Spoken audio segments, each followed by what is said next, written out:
Today is Wednesday, December 30th, 2020. Roland Martin Unfiltered, broadcasting live from Savannah, Georgia, here at Belford's Restaurant in downtown Savannah. Folks, we were here today for a Get Out the Vote rally. We'll show you some of that. I was a keynote speaker there. We also did a crawl around the town, visiting various folks, talking about the importance of voting. We'll also show you some of that as well. They have broken the record for for a voting in a runoff election in Georgia. We'll give you those details. Also, today in New York City, Keon Harrell, Ben Crump, Reverend Al Sharpton held a news conference where they brought more attention to the white woman who accosted Keon Harrell and his son, alleging he stole the iPhone. She was lying. They're pressing the district attorney there to file charges against her. Also, on today's show, two of the officers involved in the shooting death of Breonna Taylor, they have been fired by the Louisville Police Department.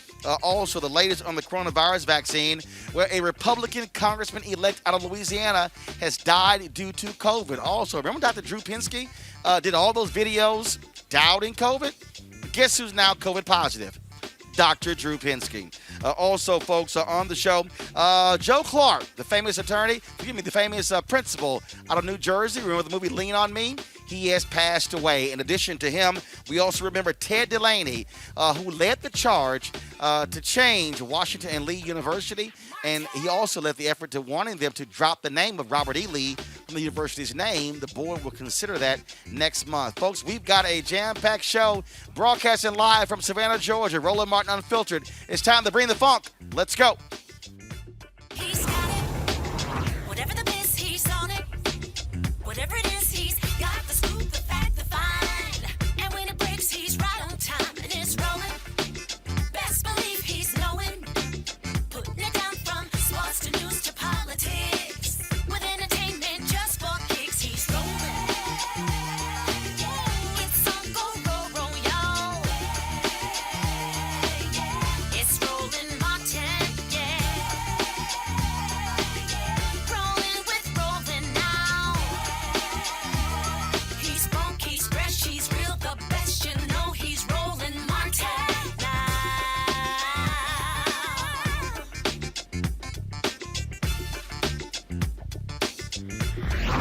Martin. Folks, broadcasting live from Belford's in downtown Savannah. It is 6 days until Election Day here in Georgia. Tomorrow is the last day of early voting. There is a huge push all across this state to get black folks to turn out to vote early in this election. Pastor Raphael Warnock the other day, when I talked to him, said they want to bank as many votes as possible during the early voting period. They just have until tomorrow, 5 p.m., where the vote polls will close on New Year's Eve.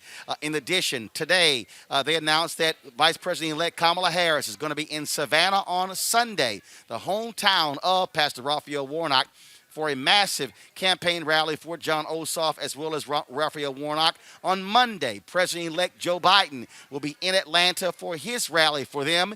Democrats are using big guns to make the closing argument for John Ossoff and Raphael Warnock to beat incumbent Republican Senators Kelly Loeffler and David Perdue. This is a very tight race. Little polling has been done, and so you really don't have the typical polls explain to you what is going on. But to understand how significant this already is, Georgia has broken its record for voting in this election. Talk about significant numbers, folks. How many people have been turning out in a big way in this election? And so 2,337,483 Georgians have already voted in this election. The previous record was 2.1 million, which was set in 2008. I want to bring in my panel right now, Robert Patillo, Executive Director of the Rainbow Push Coalition Peachtree Street Project out of Atlanta, Dr. Greg Carr, Chair of the Department of Afro-American Studies at Howard University, Reese Colbert, Black Women in Views. Normally we have this is the last show of the year for us. Normally we have our Thursday panel. We have a show on Wednesday.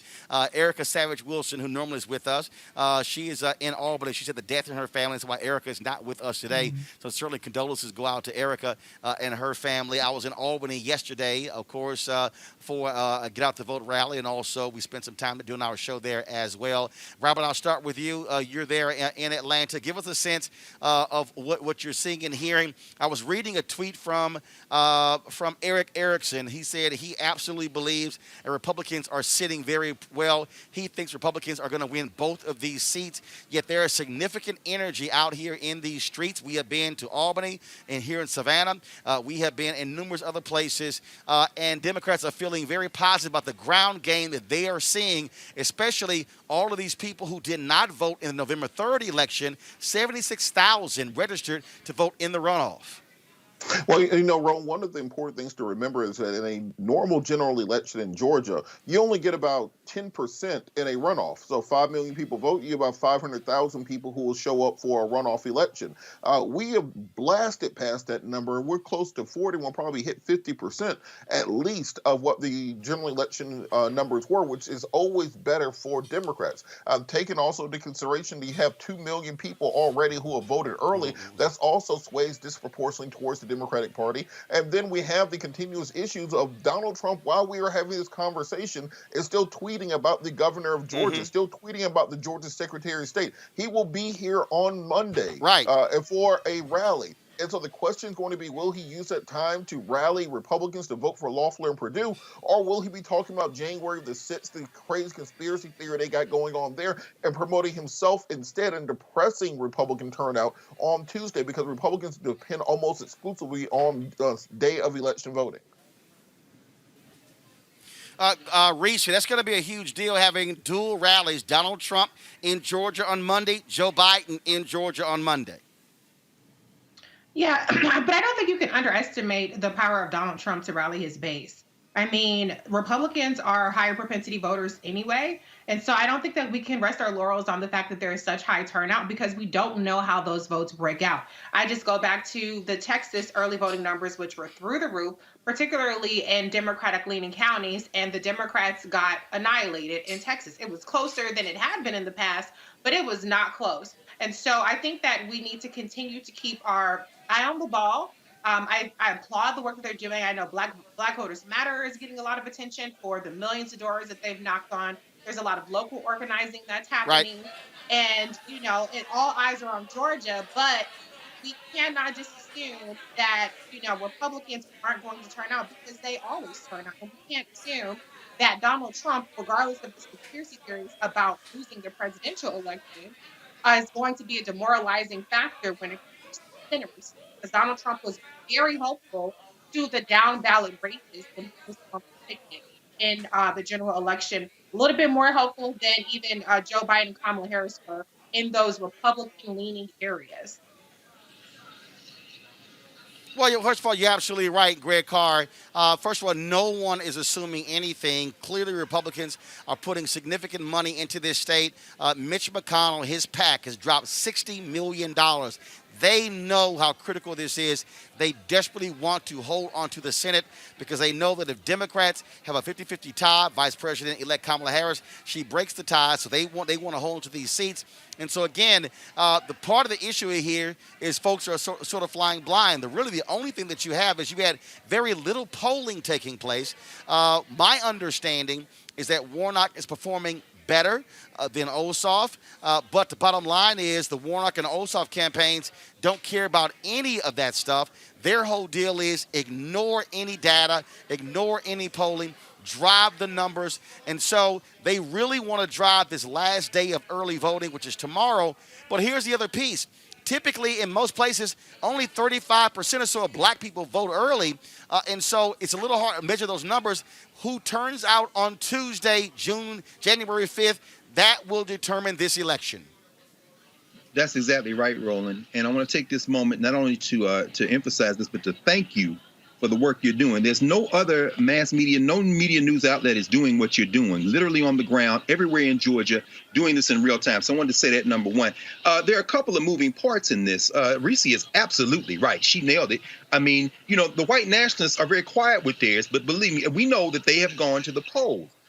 We also know that Trump's white nationalist rally in Dalton, Georgia on the 4th will probably appeal to their deep sense of white nationalism. In other words, we're not dealing with logic, and hopefully he'll leave it all on the floor and confuse them. But the real key to this, I think, is how much the Democrats want to win this race. And that's going to be on Chuck Schumer. Why? Because right now in the Senate, they're voting on the National Defense Authorization Act. They're voting to begin to debate on the veto override. Now, Bernie Sanders is already committed, as has Ed Markey and Sherrod Brown out of Ohio, to filibuster that bill unless this white nationalist chief, McConnell, delinks a $2,000 check from these other two red herring issues he's trying to put in for a poison pill. They've got to vote to close debate for cloture.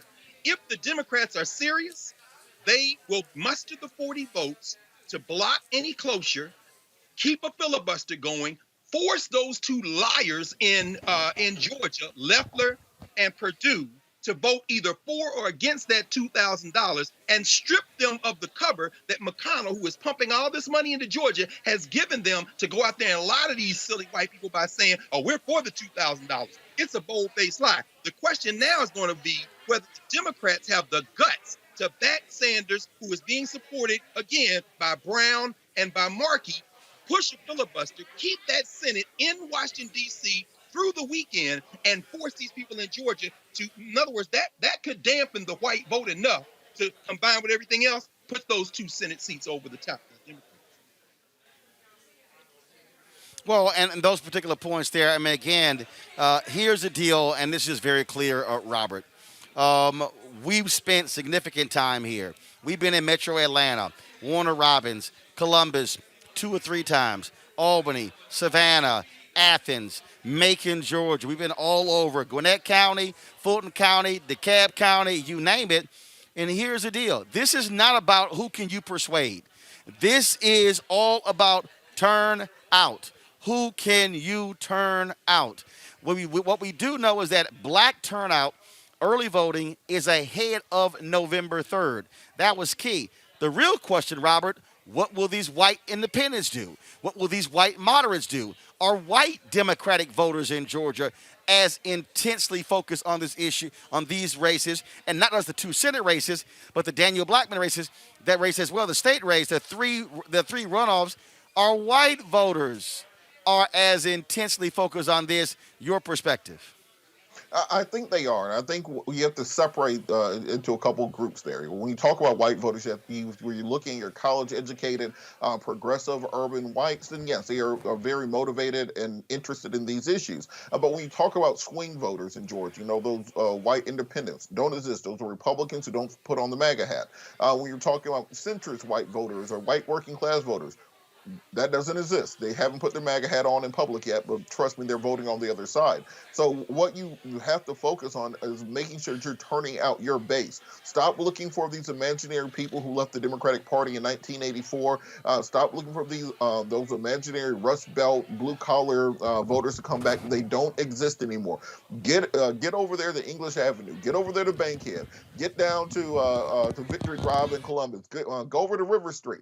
Wherever you have your base at, that's where you need to be voting, because what we're seeing from Letlow and Perdue, they're making absolutely no effort to go across party lines. At this point, Letlow is just making up bold-faced lies and conspiracy theories to try to smear Warnock, while people in Georgia are still asking the question, what the hell does she do for a living, and how does she get $500 million, which her campaign will not answer. So when you get to the point of being in the ridiculous season, these aren't people you're going to persuade. You have to focus on turning your base out, getting those souls to the polls, getting those vans out there, working with the outside groups, because it's all a turnout game. Whoever gets their people out there, that's who's going to win. And again, right, it is, and that's what it boils down to, Reese. Ground game. And so what we are seeing is that Democrats got to work it on the ground. I've been talking about third-party groups, the role they have been playing here in Georgia. Yeah, y'all, I had to put my goggles on. Way too much conversation here going on with COVID, so I'm protecting my eyes. But Reese, the third-party groups, I think that's also going to be key. The work that Black Voters Matter is doing, the work that Georgia Stand Up is doing, the work that New Georgia Project is doing, AOC's group, they're coming in. paying people to canvas. When we were earlier today, I talked to some black business owners here in Savannah. One woman said, "I've already voted. I've had 2 folks knocking on my doors."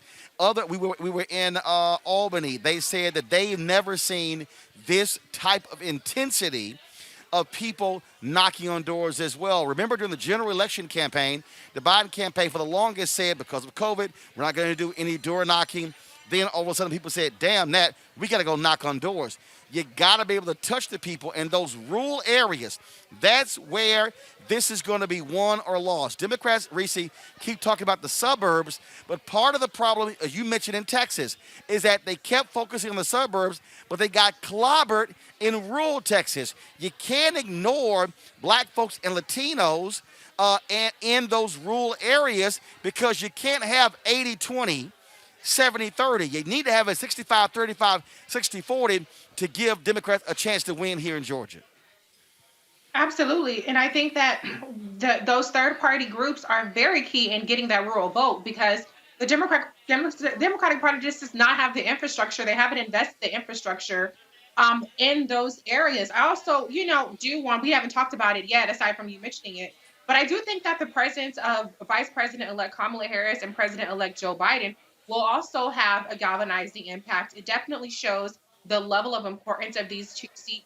They'll be able to drive home the importance of the agenda for their base, and hopefully that will have an impact. But nothing beats this canvassing. They're doing text banking, they're doing phone banking, literature. You have to really hit them on all fronts. You like to point out, Roland, that these TV ads are pointless. And so it is very important to have that face-to-face contact, or even if it's socially distanced contact, have these rallies, which can be a very much energizing impact. Early voting is going to be over by the time Vice President-elect and President-elect return to Georgia. So getting them out there the day or 2 days before the day of voting is important, because you really don't want to be in a position to where you are getting clobbered in the election day vote. Luckily, it was enough to overcome with the absentee ballots in the general election. But we have to make sure that anybody who hasn't voted early gets out on election day. Absolutely, and that's one of the reasons why we were here in Savannah. I'm going to roll this video from my iPad, Henry. Earlier, we live streamed this. Y'all can see the whole video on YouTube. We spent 2 hours visiting a bunch of different places here in Savannah. We went to a beauty salon, went to automotive place, went to an embroidery place, would make fraternity gear, talking to folks, getting a sense of what was going on. This is when we went to the embroidery place. So y'all check this out a little bit earlier today. We're here, Sigma Graphics, a local-owned screening and embroidery T-shirts and fraternity shop. Owned by Sigma? Unfortunately, owned by Sigma.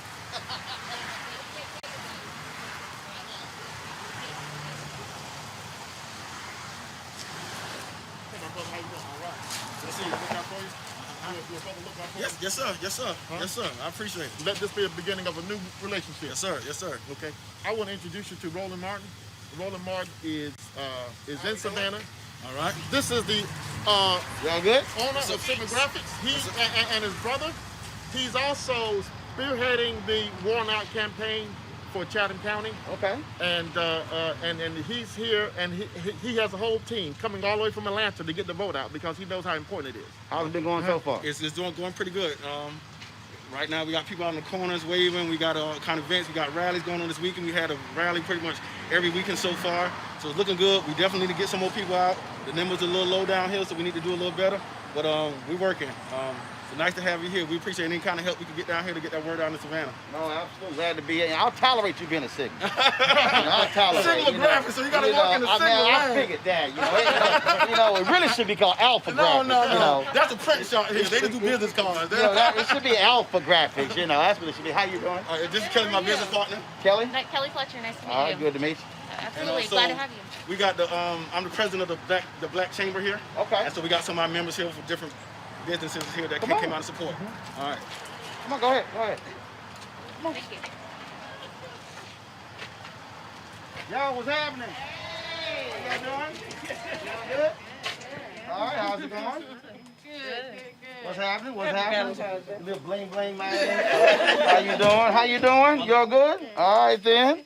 How's it going? All right. All right. How you doing? Sir. Y'all good? Hello, hello. Hi there. All good. All good. So this is most of the board for the Greater Savannah Black Chamber of Commerce. Okay. And just glad to have him. This is my brother right here, owner of the. Not another signal. You know. We all around here. You know. Desmond, signal. That's Blue You know, 3 sigmas and 1 alpha is unfair for y'all signals. We got one cap over That's here. unfair. We don't need no backup. We don't need backup. So how's it looking? What do y'all think this election looking like? Blue. Anybody? Let's go blue. I think we're going to get it. I think we're going to get it. Uh-huh. I really do. Folks, I mean, so the folks support your businesses. I mean, what are they saying? First of all, do they know there's a runoff going on? Are they engaged? Oh, yes. Very much so. More than I've ever seen in any runoff around We get here enough ever. calls. Yeah. Really? Yes. Say it again? Text messages, calls, we get enough of them daily. I heard. And there's a lot of knocks on the door already. Really? Yes. Yes. Text messages, phone calls. I even got a text message saying your daughter hasn't voted yet. I'm Knocking like, on yes, the she door. has.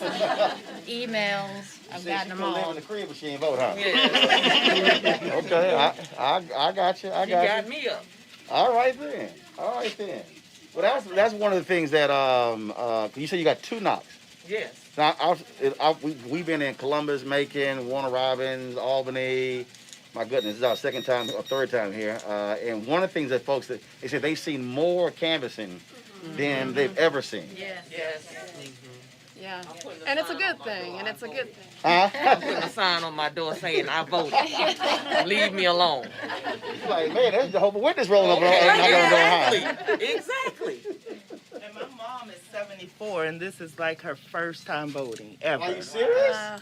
Yeah, Wow. she's 74 years of age, first time voting. She's already voted in the runoff. Okay. So she said, I ain't waiting till election day.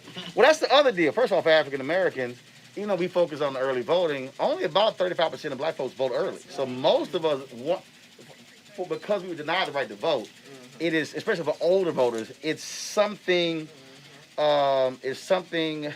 important to actually physically go to the voting booth on election day. Yeah, and seeing you have children like class of 2020 didn't get to walk across the stage, but they are voting.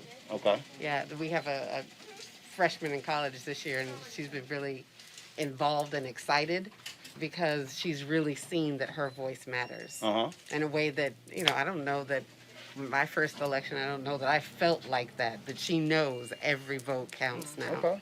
Okay, cool. Yeah. Okay, then what kind of business do you have? I have an event planning business as well as a patch business. Gotcha. A patch business? Patch, customized patches. Okay, I got you. I have something for you. Okay. Yeah. Okay. How about you? I'm a productivity coach and speaker. Okay.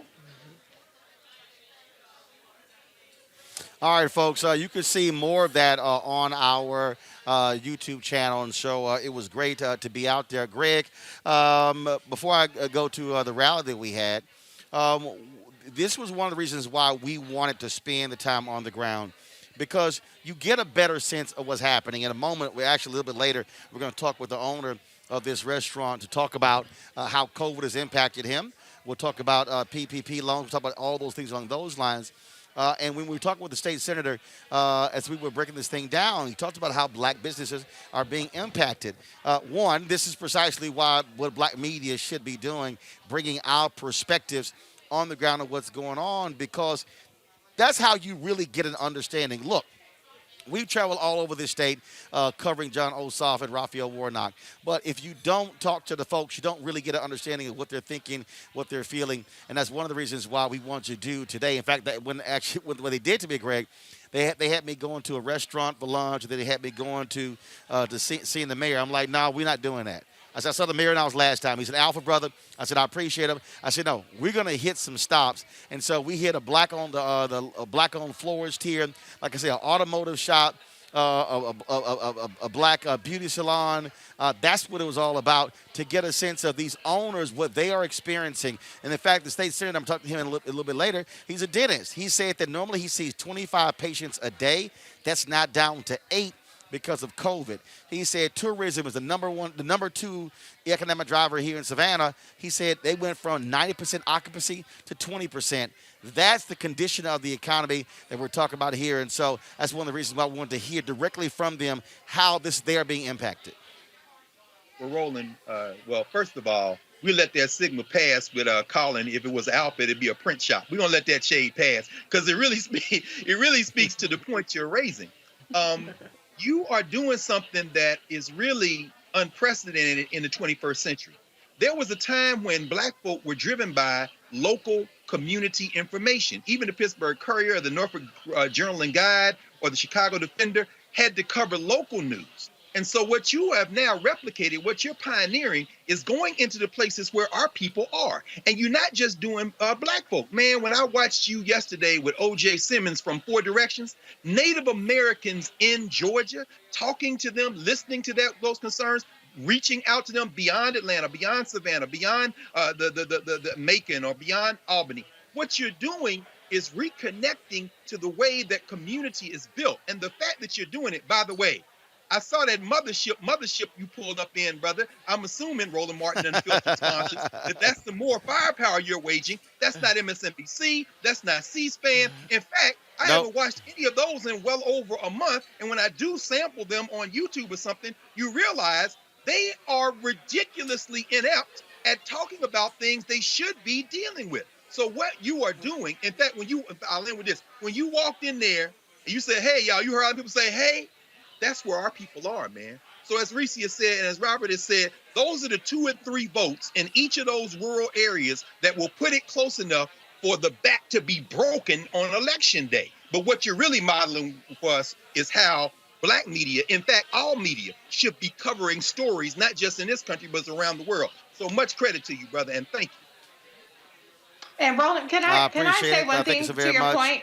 Yeah, go ahead. Can I say one thing to your point? Because my sister, she's in the Atlanta area. She's a diehard election day voter. I was trying to get her to early vote in the general, and she refused to do it. She voted on election day. She has now voted early.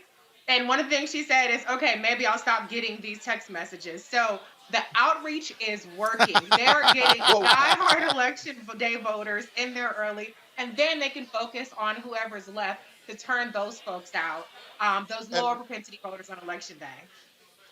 And Roland, I think one of the things that's important with this last day of early voting, the Republicans have already announced that they are going to be pulling out every trick in the book to try to suppress the vote on election day. The Secretary of State, Brad Raffensperger, people need to understand, just because Trump doesn't like somebody, that doesn't mean that they're our friend now. They're still the same person they were before. It just so happens Trump also doesn't like them now. They've announced that they're going to be cracking down on groups that bring water and coffee to people standing in line on election day, claiming that that's electioneering. They're going to be cracking down on groups that are allowing young people to stand in line for elderly people while they're waiting to vote and then swapping off in order for them to vote. They're going to be cracking down on any other groups that are working in this get out the vote area to make it easier for more people to vote on the election day. So if you can vote early, if you have the capacity, if your county allows for it tomorrow, make sure that you get in there, that you do that. And also, we have to be ready on election day for litigation that's going to be taking place, because we know that these dirty tricks are going to pop out. They're all going to show up. As much as half of the vote may vote on election day. So it's crucial for us to monitor exactly what the Secretary of State's office, what the Elections Division, what the governor is doing, and also what the local election officials are doing to ensure that we have the most free and fair election possible. To your point, the Secretary of State, they've been blasting. All these Republicans are angry over the decision by a federal judge who happens to be Stacey Abrams' sister. They're blasting her, a decision she made yesterday regarding trying to invalidate these voters. And the Secretary of State, Brad Raffensperger, actually released this letter. Obama-appointed judge strikes blow to rule of law in Georgia elections. The president of the Georgia NAACP was so offended by this letter. He was a part of a state task force on elections. He has quit that particular task force, saying this letter was the final straw. You're absolutely right. Republicans in this state are going to try everything. They don't want to see food trucks. They want people standing in line. They want them thirsty. They want them hungry. That's how they roll. They cannot win without voter suppression. And so you're absolutely right. That was one of the reasons I was invited to Savannah to come here and speak. One of the things that we did was come here and speak at Bethel AME Church. This here is some drone footage that we shot earlier of that particular rally. People coming out socially distanced. They were there, of course. They're in their cars. And so really what we were focused on was encouraging them. If you look at that video earlier, after we went to that shop, the Sigma Their Own, we actually went to a home of an alderman at large, where a number of black elected officials, the first black DA, and so many others who were here as well. And so that's the video you're seeing right there. We were at that rally, and here is some of what was said. I was a keynote speaker there, and so we want to give y'all some of the flavor of that speech. What we have to understand is this is our moment.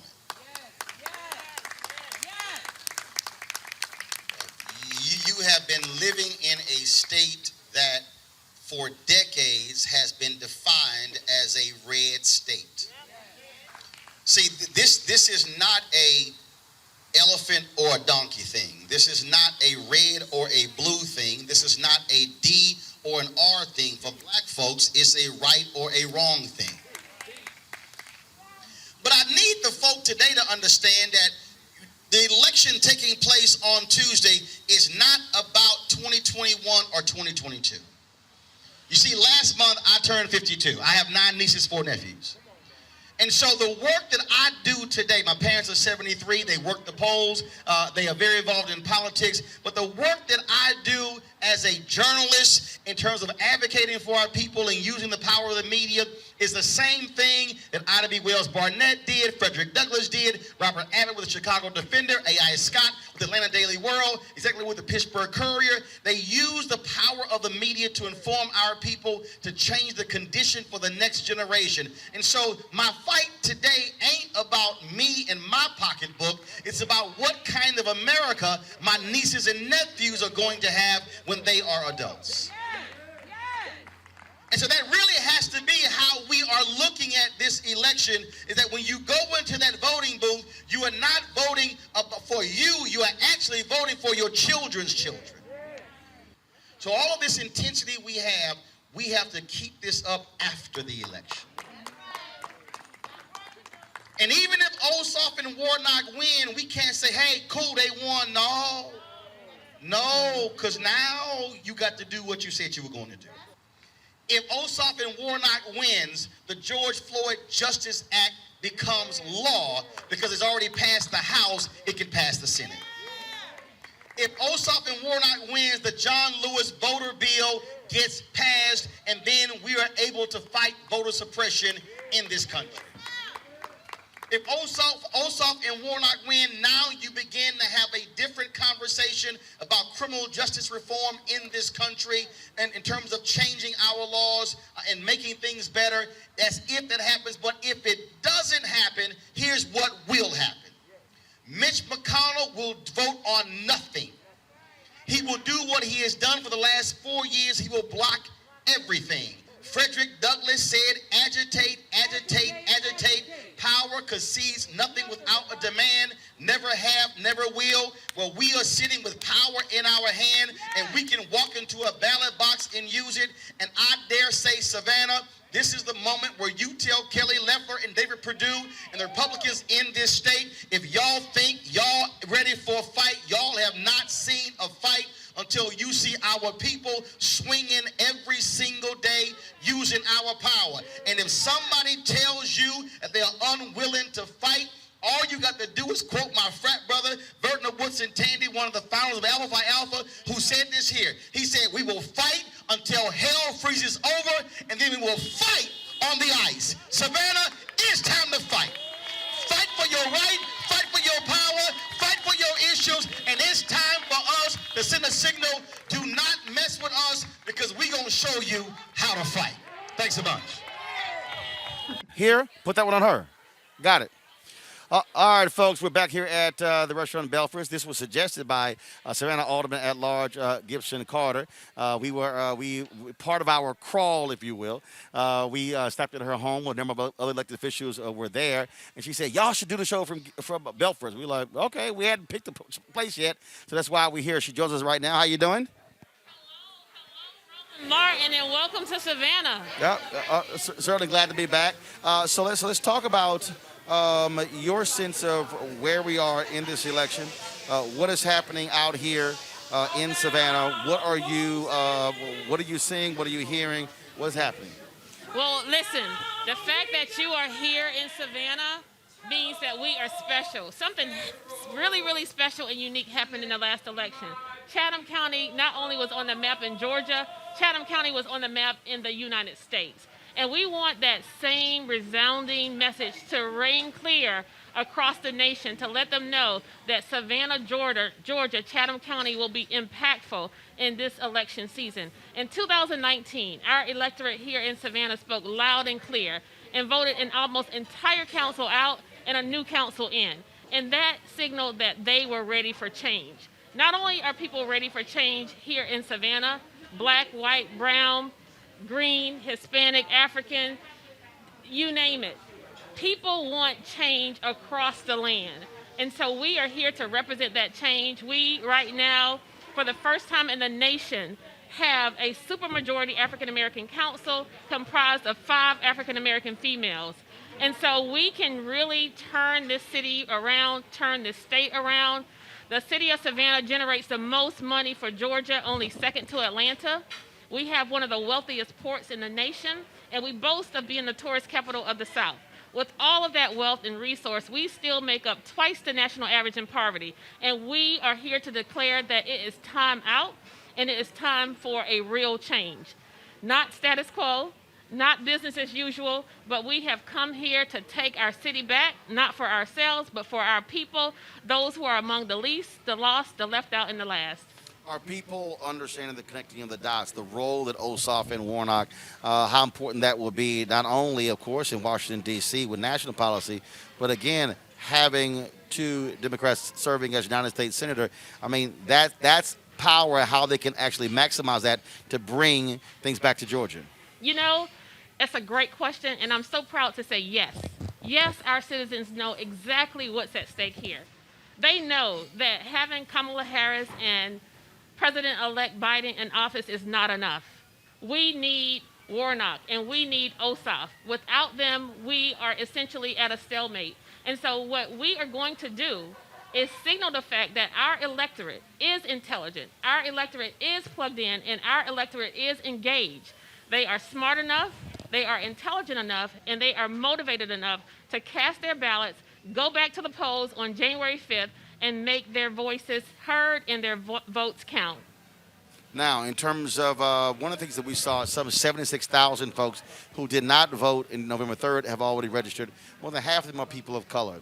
And so what have you seen on the ground here to really get young voters focused? Because the 18 to 29, 18 35 demographic, not as focused on voting as 65 plus. Well, listen, let me tell you this.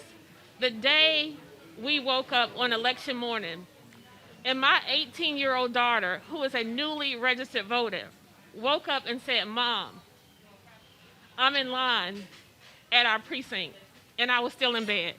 That's when I knew something special was happening in America. When you have 18-year-olds who are getting up before their parents and heading to the polls to cast their ballots, that's when we know we have something special. No longer do we need people to fill out ballots for us. No longer do we need people to tell us who to vote for. You know what? Our people are smart, they're educated, they can read, they can reason, and they can read between the lines, through the lines, and over the headlines of all of the fake news. All right, well, we certainly appreciate it. We're certainly glad to be here, and we'll see what happens on Tuesday. We're going to win. We're All going to right. win. Yeah! I'm going to now bring up State Senator Lester Jackson I want to chat with him. Senator Jackson, we traveled around a little bit earlier today, visiting various places. One of the things that we talked about was the impact of COVID on black businesses. Speak to that and how that has gone here in Savannah. Well, I'm gonna tell you, they often say when white businesses have a cough, black businesses have pneumonia. It is black business has been affected 10 times as worse as other businesses in our community. Black business has closed 5 times more than the white businesses. It has affected black community because the first people that are laid off in urban areas are black employees, and those are the ones that do business with other black businesses. And when they're laid off, they have limited incomes to spend. They can't go to restaurants. They can't get their cars detailed. They have difficulty building and buying houses and calling in for a plumber to fix their houses. So it affects this whole community when black businesses fail. You understand what happens when you go to a higher government. So, for instance, there are folks in this city, they expect you to bring the bacon back to Savannah. And so, same thing, that's what you expect when it comes to Congress, as well. And so, for the folks who don't understand why it's important to have an Ossoff or Warnock in the United States Senate, from a state senator perspective, explain that. Well, see, people like Reverend Warnock, he's from urban areas. You know, he's from here. Right. He's from Savannah. Yeah. Right. He understands urban issues. He understands being impoverished. He understands working up. He understands that urban areas cannot survive without federal help. So he understands the issues of urban America, but he also understands the issues of rural America too. He understands disenfranchised folks. He understands people that need a livable wage. He understands that people who need access to health care. But more importantly, Reverend Warnock understands that an education is a lifesaver, is the lifebread for African American community. He knows that had it not been for scholarships and loan forgiveness and Pell Grants, he wouldn't be who he is. And he knows that to change America, that we need help with higher education. We need loan forgiveness, we need more grants that's affordable, and we need to help younger people who are disenfranchised the best way to get into the entrepreneurship and help America is to help them get to higher education. And Ossoff is very similar. All right, then. Senator Jackson, we certainly appreciate it. Thanks for hanging out with us today, going all around. I really enjoyed you being here. Georgia's going to change. But when Georgia changed and vote for Ossoff and Warnock, America changed for a new vision, for a new direction. Kamala Harris will be the deciding vote in the United States Senate. And we're here to tell you that South and coastal Georgia will be the difference maker. We're going to win. Thank you very much, I sir. appreciate it. Thanks a lot. All right, so there was a sister who I guess she was supposed to sing, but then she didn't realize we were doing interviews. So she had to be quiet while we talked. So why don't you bring your behind over here and sing? Where you going? Girl, get over here. Hello, Pharaoh, let my people go down, Moses, way down on Egypt's land, and hello, Pharaoh, let my people go. Tonight, I want to welcome each and every one of you here. Tonight, we celebrate the principle Nia, which means purpose. Principle Nia means purpose, and we have a purpose for being here tonight. I was going to go and do a big old speech and a big history on the building that we're standing in right now, but I don't have to do that because the man that does that all the time is standing right behind me. But first and foremost, I want to give recognition to the individual who decided to put this Kwanzaa crawl together, and that is none other than P1. I got you. Alderwoman Keisha Gibson Carter, my colleague. I also want to say that we have elected officials here.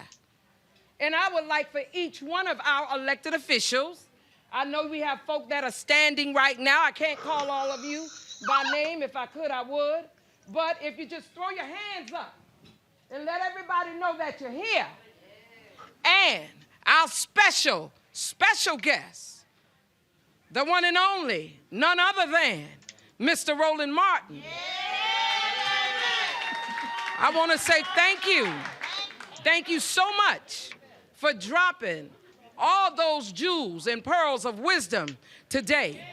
Because you've come and you've spoken and you've given us the blueprint on what we need to do, we're going to make sure that it happens. All right? So now, oh, Lord, have mercy. Francis Johnson, the one and only Mr. Reverend Dr. Attorney Francis Johnson just walked in. And we have other distinguished dignitaries, our restaurant owners, our artists, and everybody. And who? Oh, I'm so sorry. The bishop of the AME Church is here. Wave your hand, baby, so everybody can see who you are. Somewhere over there. We know you're here. And with all of that being said, I am yours truly, your host tonight, none other than Alderwoman at large, Post 2, Alicia Miller Blakely.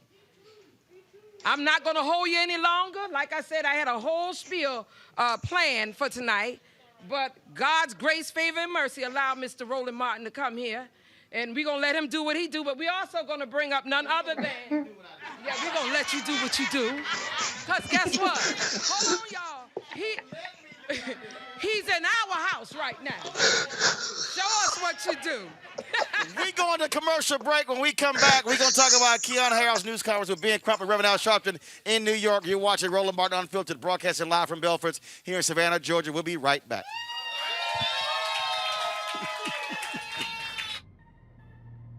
If your vote didn't matter, you wouldn't have so many people trying so hard to stop you from voting. There is some value there. But even when you talk about that people are not paying attention to your issues, I can't pay attention to your issues if I don't even know you there. And the only reason people are going to know you there is when you show up to the polls and vote. That's when that power manifests itself. But as long as you stay home, as long as you're making excuses, then guess what? You will always experience these issues that we're experiencing today. And another thing, don't get caught up in the candidates.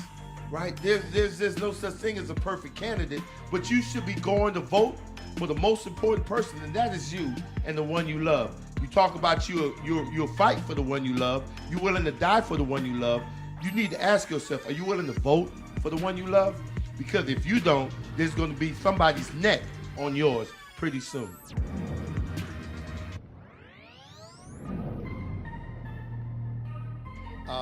America is a complicated story of people building a more perfect union.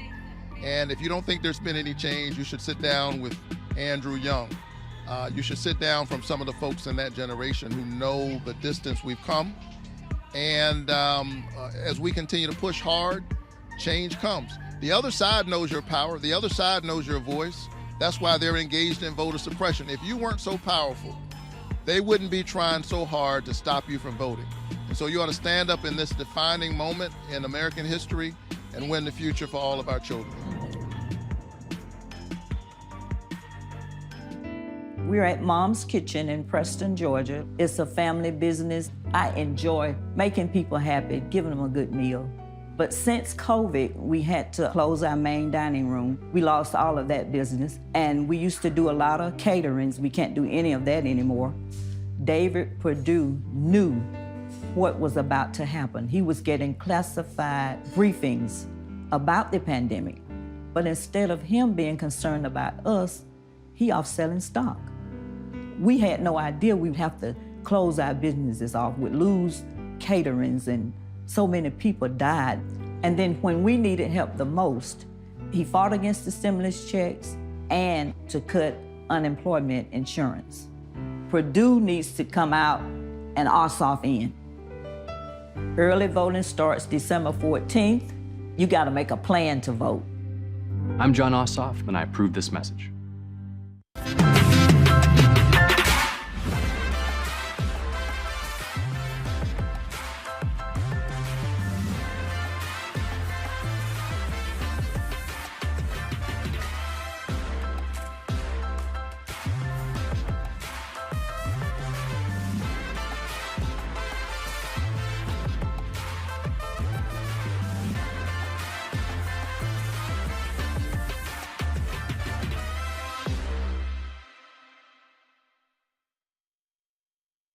I'm Bill Duke. This is Diala Riddle, and you're watching Roland Martin, Unfiltered. Stay woke.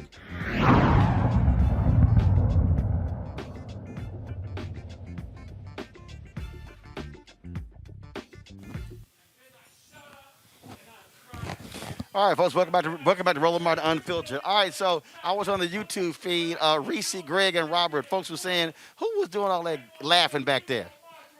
That was me. Yeah, that was definitely me. I was quiet. I had to mute it at some point. I think you gotta love how black people come to take over. It's no shame. Y'all calm down. Jeez. Come on. That was everything about. Some of y'all need to take the pros down. Y'all a little high. I ain't say nothing. That's everything I miss about Savannah. I'm gonna be down there as soon as the pandemic's over. Hey, we're willing to risk that. Oh my goodness! Wait, say, Roland, it's not morning Joe. In other words, this ain't no box stage thing. You with black people, brother. This the blackest show on television. Oh. Always. Well, you know this, and of course, that's why, cause like it's too many folk up in here too close. So you see, that's why I had to put the goggles on. I don't play that. I got the goggles on, double mask. I even got gloves, and trust me. I'll put this on every 10 minutes. I'm good. You know, I don't play that. All right, y'all, let's talk about some other news.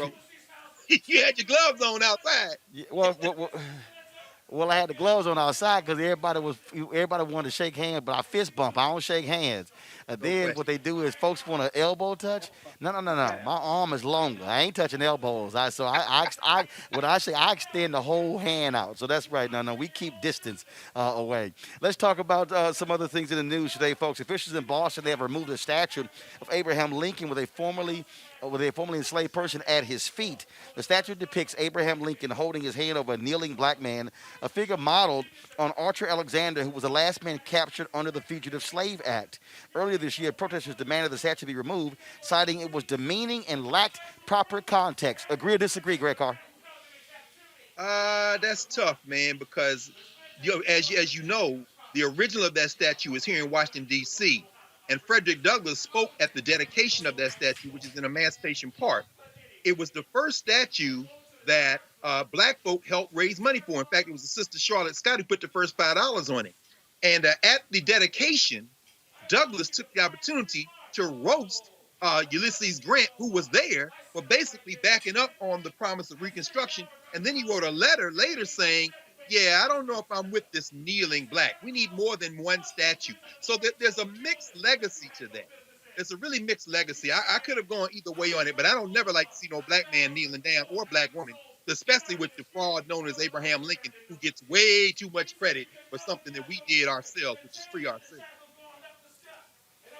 Well, this is one of the things, Reese, we've seen these debates taking place all over. I mean, this is why it's important to have history. And here's the deal. If we're going to really be honest, white Americans can't stand history. In fact, this brother who's talking back here is talking about history in this city, in this state.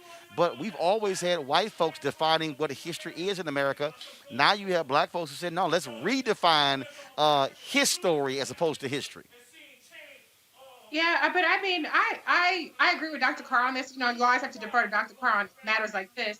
But to me, a statue is like a tweet. It's like a headline. It's like a caption. It's not enough context, and people just take the statute and they run with it. They take the image and they run with it without understanding the nuance and the real history that goes behind it. And so I think the imagery of a Black man still in chains kneeling in front of um Abraham Lincoln, it's just not an image that, you know, is necessary. So, I mean, it's one thing if there's some sort of context that's around it, but I just think visually it's the wrong message in 2020 and in 2020 and going. But I think one of the things that you're seeing, Robert, what you're seeing is people now realizing the lack of enough statues dealing with African Americans. We talked about Robert E. Lee statue in the U.S. Statuary Hall, Virginia, removing it, replacing it with a Black woman who fought for school. Who fought to end school segregation. Same thing. Florida removed one of their statues, replaced by Mary McLeod Bethune. And so, again, I go back to history and his story. We have been so erased from this country that it's a matter of playing catch up when it comes to these statues that represents our involvement in the building of this country. You're absolutely correct. And with this statue, I think this is a place where the historical context was necessary to be placed in there. Because one thing that we cannot do is allow America to let itself off the hook for slavery.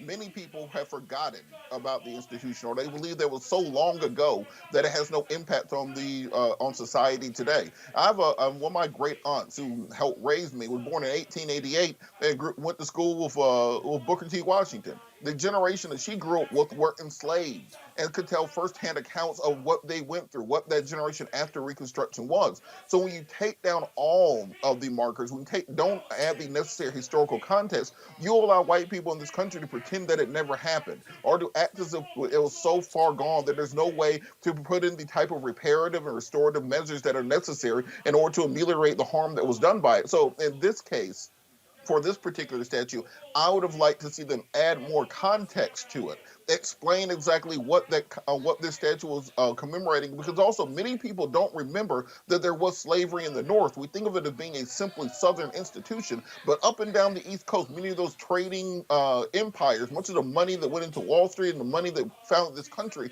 was also built on the backs of slaves, and we need to put that context in the face of America and not simply let them sweep it under the rug and forget that it ever happened.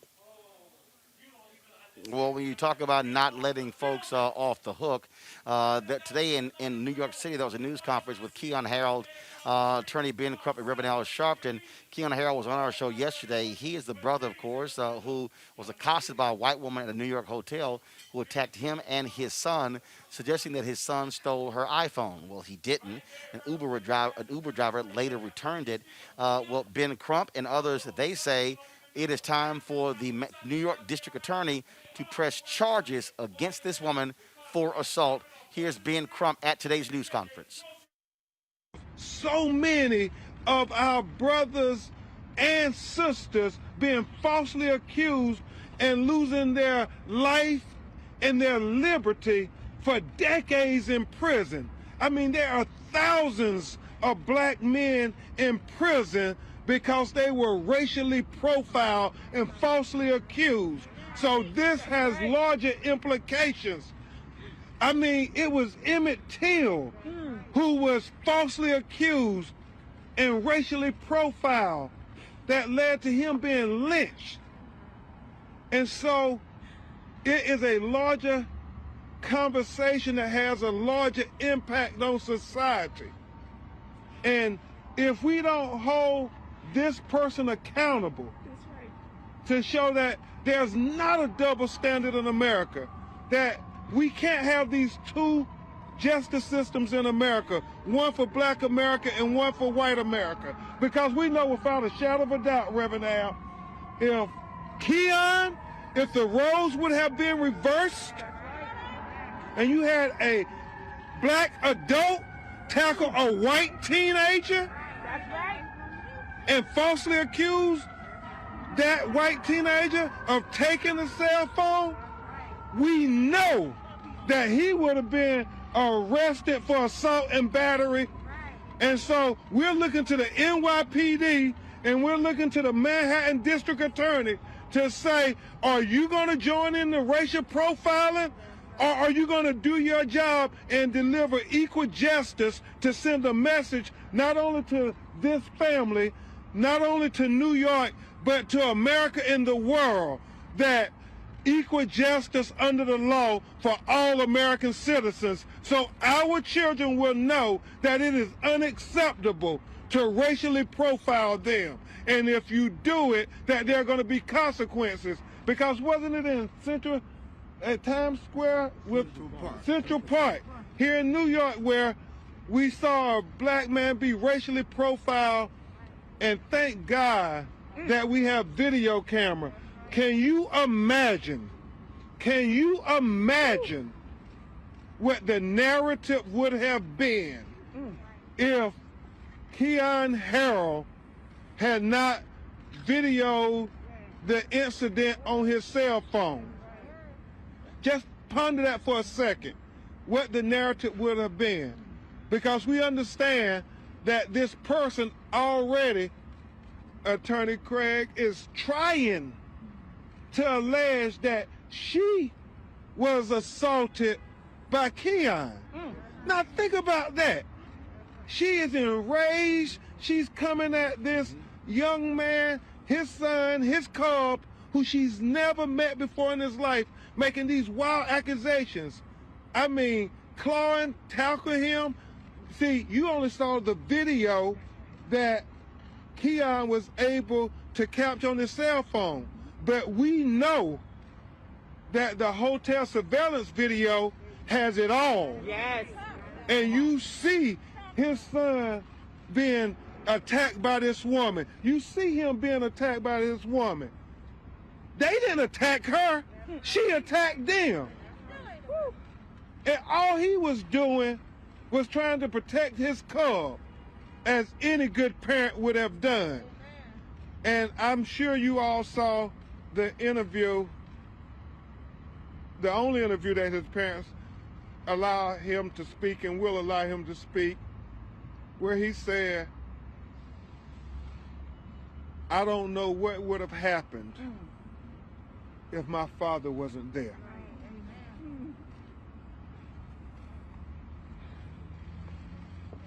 I don't know what would have happened if my father wasn't there. Thank you, Lord.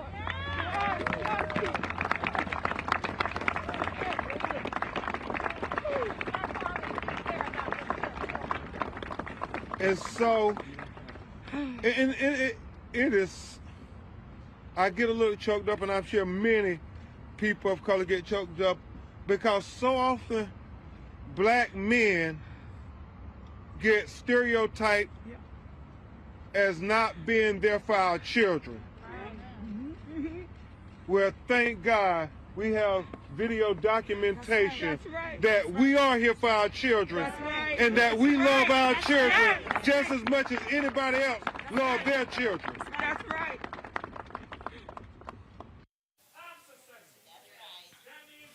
Also at today's news conference, Keon Harrell, who is a Grammy Award-winning trumpeter, plays for Maxwell, has played for so many others. He played a rendition of America the Beautiful mixed with We Shall Overcome.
Well, the person who did this, her name is Cassandra Medina.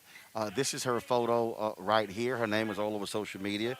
These are some of the images that were posted on social media of Cassandra Medina. Reese, I want to start with you. They want charges pressed against her. You hear it being Crumb say she all of a sudden trying to say she was attacked. Sorry, white woman. That is not going to fly. Not only do we have Keon's video, you have the hotel video that also shot the whole deal. Yeah, she's going to have to answer to this. Yeah, and I've seen reporting that the district attorney's office is considering charges on a slew of charges, including assault. And so this is the same thing that we've seen historically. I'm actually very happy for a change to see Black people completely unequivocally stand up and demand action. Because a lot of times in these cases, what we see is folks get up there and say, I just want an apology or I forgive you or whatever else and play the conciliatory role. No, lock her ass up. Okay, that's what she need to be in jail. I don't have no problems with that. So whatever they got to do, whatever kind of press conference or interviews they have private home that this woman needs to be held accountable, I'm for it. And I'm glad that she's finally been identified because, if the situation had been reversed, the media would have been looking high and low for whoever the hell this lady was that assaulted a white child. And so it's time to not let these slights go by. This is not a no harm, no foul situation. Quit effing with Black people. Quit acting like you're our overseers. Quit acting like you have authority over us. And, the hotel also needs to be held accountable because she had what white folks and white supremacists always have, which is people who help perpetuate the harm that's being done by siding with them instead of staying neutral or siding with the person who's actually being attacked. And so I'm all for everything that's going to happen.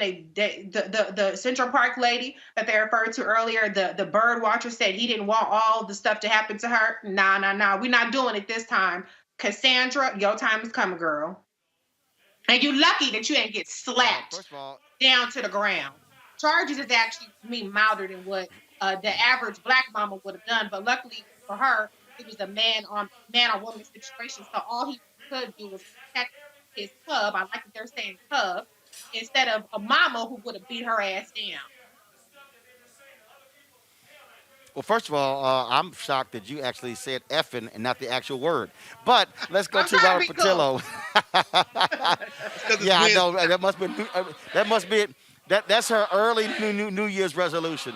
Robert Patillo, I want to go to you. Reese is right. Challenge these folks. Go after these folks. I ain't letting white folks off the hook, okay? I'm tired of Black people not being able to barbecue, not being able to sell lemonade, not being able to work at UPS, not being able to work at FedEx. Damn that.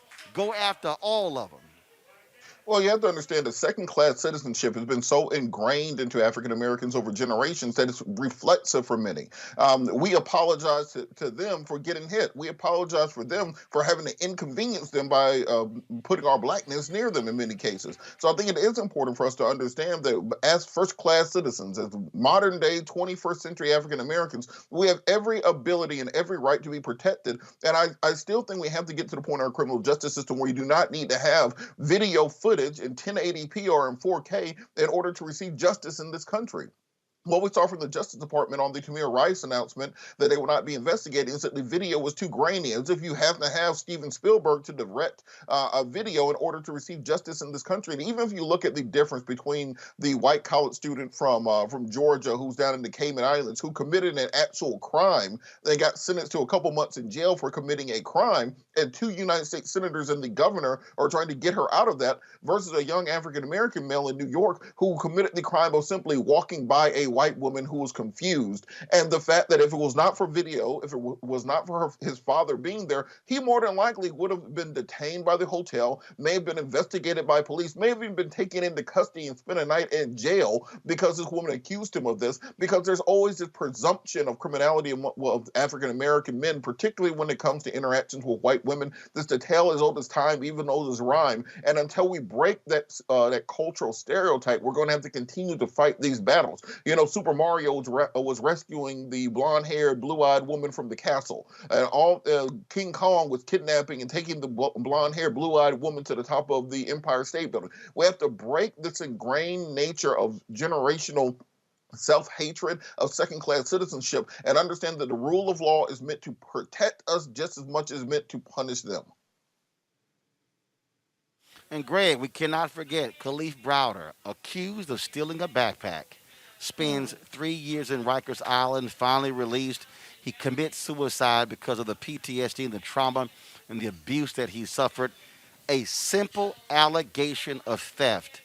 That's what happens to a black kid, especially a black male. Absolutely, Roland. Robert is right. It's later now. There are no, just like there are no unconvinced voters in Georgia, people who have made up their mind. This country has made, it began as a declaration of war on us and the Native Americans.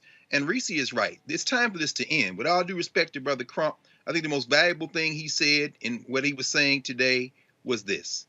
There have to be repercussions. As Eddie Murphy said in Life, the movie Life, got to be repercussions and consequences. In other words, we need to stop trying to reach out, because you have to understand, even as was said on the floor of the Senate today, 10 of the 25 poorest counties in the country are in Kentucky. But Mitch McConnell has decided, damn life, I pick holding this criminal enterprise together. In Georgia, Letlow and Purdue lie and say, we're for that $2,000 check. And so when you see them standing there in New York, and the brother did a beautiful rendering of We Shall Overcome and remixing it, but nah, bruh, with all due respect, later for that. Because as Robert just said, the Justice Department is handing out some lovely parting gifts to the white nationalists by letting the killers of Tamir Rice go. This is not accidental. Things are never going to change in this country. So I'll end with this. We're at an inflection point. Now, people can say, okay, well, don't make this about voting in Georgia. No, be very clear. Why the white nationalists are pulling out all stops in this election in Georgia is because they understand that 6 years from now, this country's going to look very different. And you roll up on us in 6 years, you might get your ass whipped. So let's be very clear. This is their desperate last dying gasp to hold this white minority government together. And the time for being polite, like my colleague Ted DeLaney, who just made transition, and we're going to talk about him down there at the College of Washington and Lee, and others, that time is over. The statues is going, and we'll punch you dead in your face. And if the police, if you're built like that, Chief, let's move, because now it's repercussions. Later for the We Shall Overcome, later with the conciliation, you ain't going to roll up on us no more, because we're very clear. There are no people who are not convinced that they're right in their moves. We're just going to start counting heads and taking heads. We have to be clear about this now. And Roland, to Dr. Carr's point, just real quick. Go ahead. Yeah, just really quick to Dr. Carr's point. Understand the intersection of this in that Georgia race. We looked at that debate that took place between Warnock and Loeffler. The reason that Kelly Loeffler, who has, I think, a MBA from DePaul University, not DePaul, DePaul University, can call Raphael Warnock, who has a doctorate, radical liberal Warnock, instead of referring to him by name, is because of that same white privilege that allowed this woman to tackle this boy thinking that he had her cell phone. The reason that she can run commercials, $500 million worth, with lie after lie after lie on him, and he has to be walking a little dog and eating pizza with a fork and knife trying to prove how nice he is because of that same over-criminalization of African-American men, that if he had raised his voice and said, well, what is Backed Industries? Where did you get that $182 million from a Chinese billionaire to start your cryptocurrency company? If he had said that, that would have been too aggressive. So you always have to almost submit to her white supremacy over you. You have to submit to your second-class citizenship, because America will always assume that you, as the black man, will be the criminal, and you will always be over-criminalized. Look at that O.J. Simpson Time magazine cover where they darkened you, because they want to make sure you maintain your place. And every time that you say, I don't want to punish them, I want to be nice, I don't want anything bad to happen to them, you are playing into your own psychological second-class citizenship. And until you break free of that, you can never truly be a first-class citizen in this country. That's why, for me, I don't want to hear anything when they say, oh, my God, goodness, so-and-so's life was ruined. Well, guess what? Your ass shouldn't have done it. Then it wouldn't have been a problem. If you didn't do it, if you didn't show your white supremacy, if you didn't show your privilege, then guess what? You wouldn't be in trouble. So I don't give a damn if your life was ruined. This damn Cassandra Medina, whatever the hell her name is, I ain't got no problem whatsoever if her ass lose her job, if she get thrown out of her apartment. I don't care, because what she did, again, Khalif Browder. First of all, I need y'all to understand something. I need everybody listening to me to understand something. An iPhone 11 cost $1,000. Do y'all know that theft of an iPhone in most places is a felony because of its value? Come on. Some of y'all didn't hear what I just said. One more time. Baby. The theft of an iPhone, because of its value, if you are charged, you can be classified as a felony. Khalif Browder was accused of stealing a backpack of valuables. He spent 3 years in Rikers Island. That brother is dead because of the trauma that he experienced. And so no black kid, you're right, just like that brother we had on the show, who was handcuffed at the mall in Virginia when the cops accused him with stolen credit, using a stolen credit card. It wasn't him, it was some other black guy who they detained. They didn't even bother to ask him first. No, they immediately slapped the cuffs on him.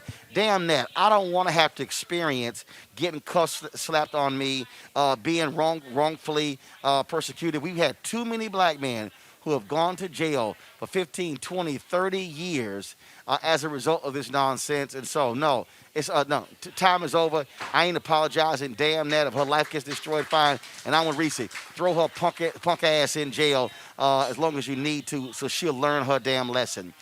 Folks, Robert mentioned the Tamir Rice story. Yeah, the Department of Justice ruled that case is being closed because they say as a result of too poor quality video for prosecutors to conclusively establish what happened.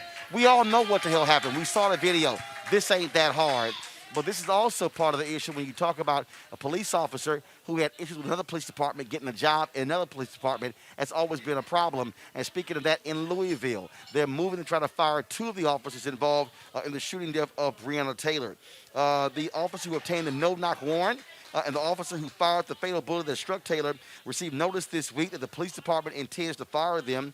Detective Joshua James, the officer who obtained the no-knock warrant, wrote in a sworn affidavit submitted to a Jefferson County judge that he said that he had verified through a U.S. Postal Inspector that Taylor's former boyfriend had been receiving packages at her home. However, that was a lie. According to Louisville Police Chief, Detective James received the information from Sergeant Mattingly, who got it from another police officer.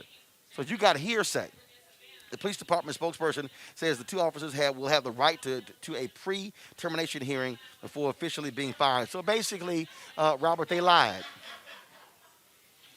Absolutely, they lied. I think that it is a disgrace as a nation. The fact that it takes 9 months, a global social justice movement, a racial reckoning to address the issues of African Americans and police brutality in this country, and out of that you get no criminal charges, and you may get an officer or 2 fired a year later, and they will still be able to get jobs in other jurisdictions. There's been no federal legislation in the entirety of 2020, not on George Floyd, not on Breonna Taylor, that has passed and been signed into law, despite 20 cities in this country being set on fires.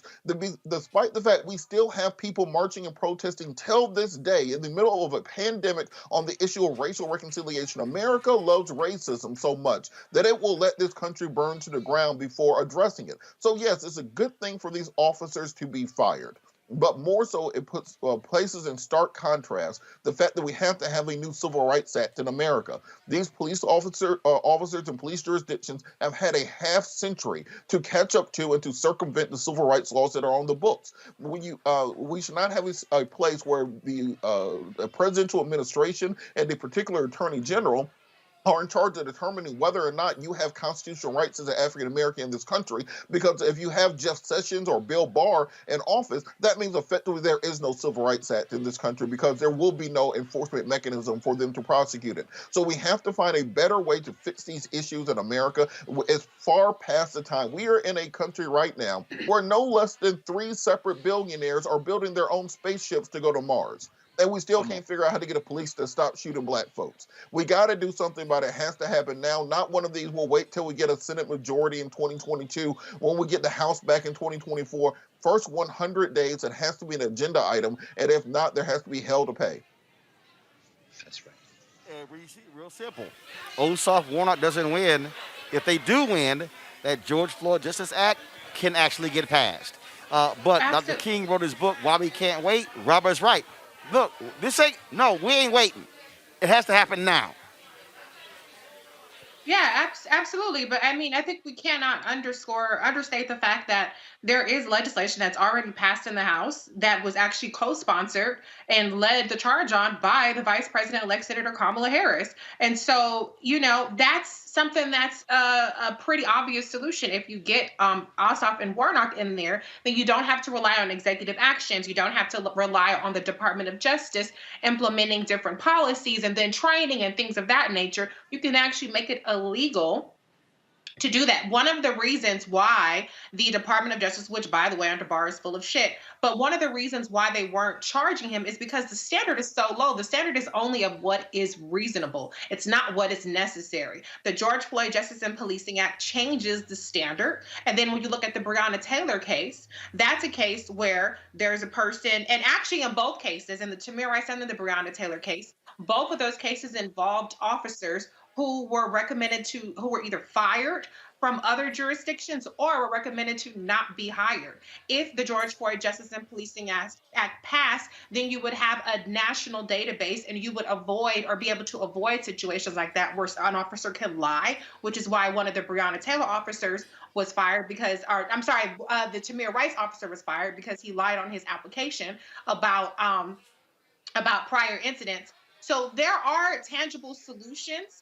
And there are solutions that have to be done through the law because it's the law that allows them to behave this way. But I firmly believe that that the Biden-Harris administration will take whatever kind of executive and agency action that they can to try to do something about what is going on right now. And the last thing I'll say is we have to remember that the Obama Biden administration had the 21st century policing task group. So they were trying to make progress on this, but you had a Republican obstructionist Congress. So it again goes back to Georgia. It goes back to what's in our power to do. And then we make further demands once we give our elected leaders the tools that they need.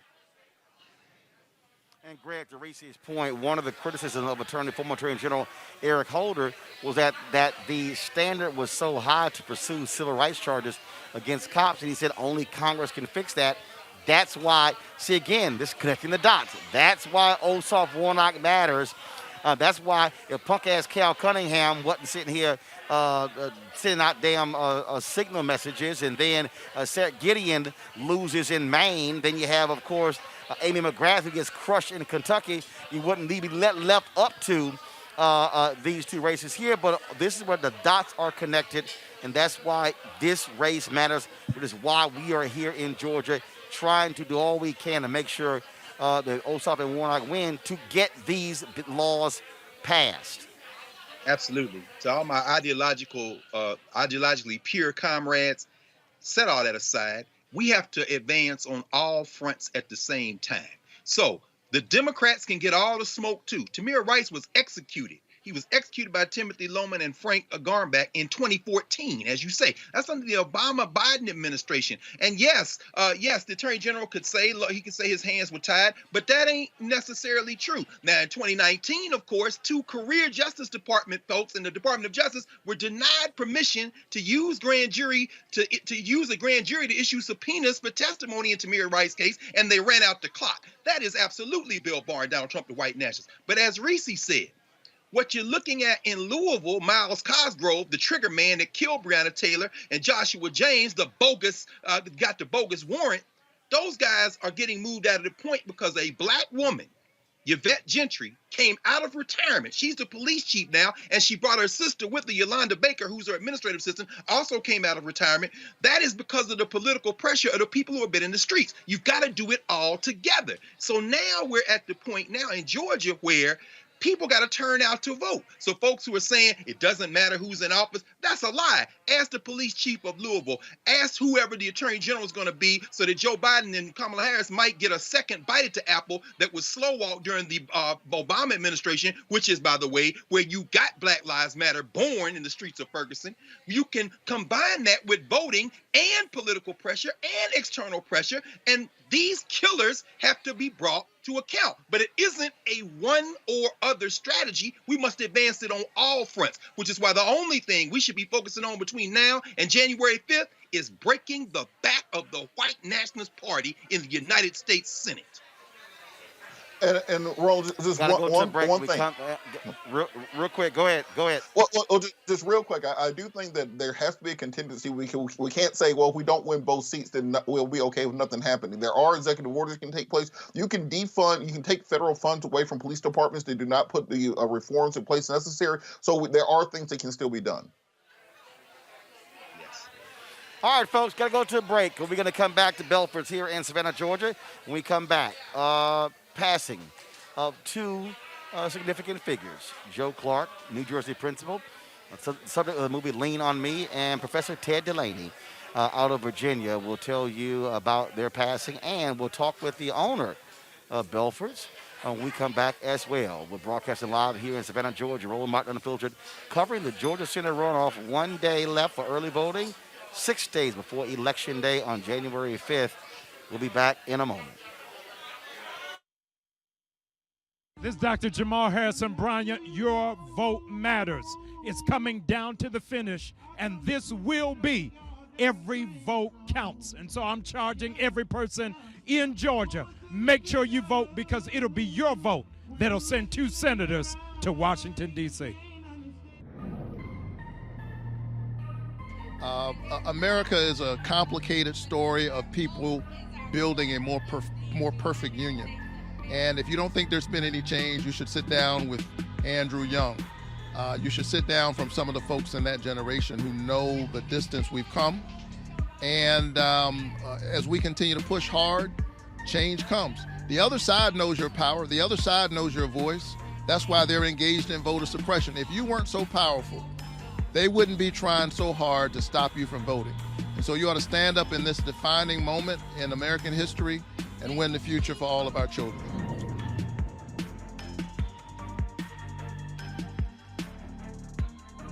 Daring to demand the right to vote for Black Americans. In Selma, Alabama, 55 years ago, John Lewis was nearly killed as he and hundreds marched across this bridge. That movement's courage secured the Civil Rights Act and the Voting Rights Act, but the promise of equal justice in America remains unfulfilled. So together we'll fight for a new Civil Rights Act and a new Voting Rights Act to ensure equal justice for all, no matter the color of our skin, to end racial profiling and police brutality, and to stop anyone from suppressing the sacred right to vote. Congressman Lewis gave me my first job. He instilled in me the conviction to fight for justice. He said to never give in, never give up, keep the faith, and keep our eyes on the prize. I'm John Ossoff. I approve this message. Too many people struggled, suffered, and died to make it possible for every American to exercise their right to vote.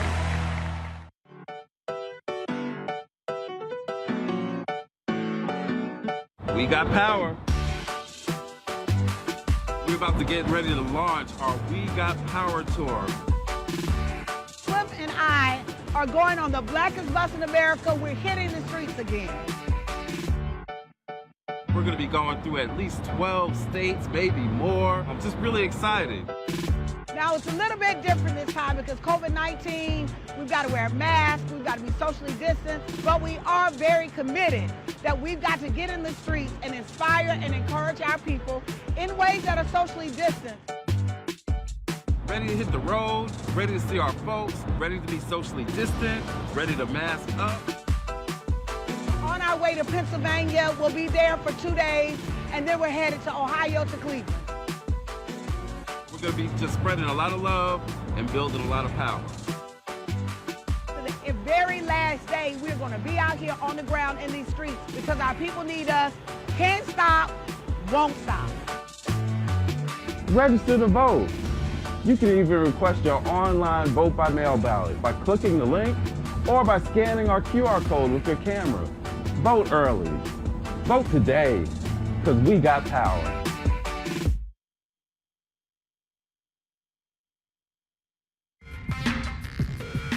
We learned early in Sunday school that thou shalt not steal, thou shalt not bear false witness, thou shalt not have no other gods before me. Raphael Warnock's opponent seems to have forgotten these basic Sunday school lessons. Her gods of greed, her lies about Pastor Warnock, and her shady Wall Street practices are evidence of this. And on January the 5th, let's bear witness that greed, lies, and shady dealings don't represent Georgia. Let's send Raphael Warnock to the U.S. Senate to fight for the least of these and not Wall Street billionaires.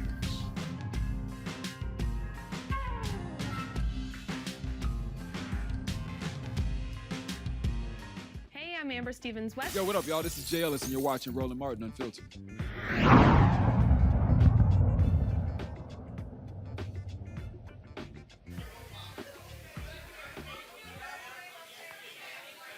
Joe Louis Clark, the Patterson principal, Patterson, New Jersey principal, Eastside High School, of course, immortalized in the movie Lean on Me, portrayed by Morgan Freeman in 1989, passed away yesterday in Gainesville, Florida, surrounded by his family after a very long illness. Joe Clark, of course, was the bat-wielding principal who put chains on doors, really a tough approach, emphasizing student education, emphasizing the achievement. A lot of people said they didn't like his disciplinary methods. He said he didn't care. He said it was about tough love. And so after he retired from Eastside in 1989, he worked for 6 years as director of Essex County Detention House, a juvenile detention center in Newark. He was a longtime resident of South Orange, New Jersey, before retiring to Gainesville, Florida. A lot of folks will always remember Joe Louis Clark, Robert, for that bat, for his tough talk.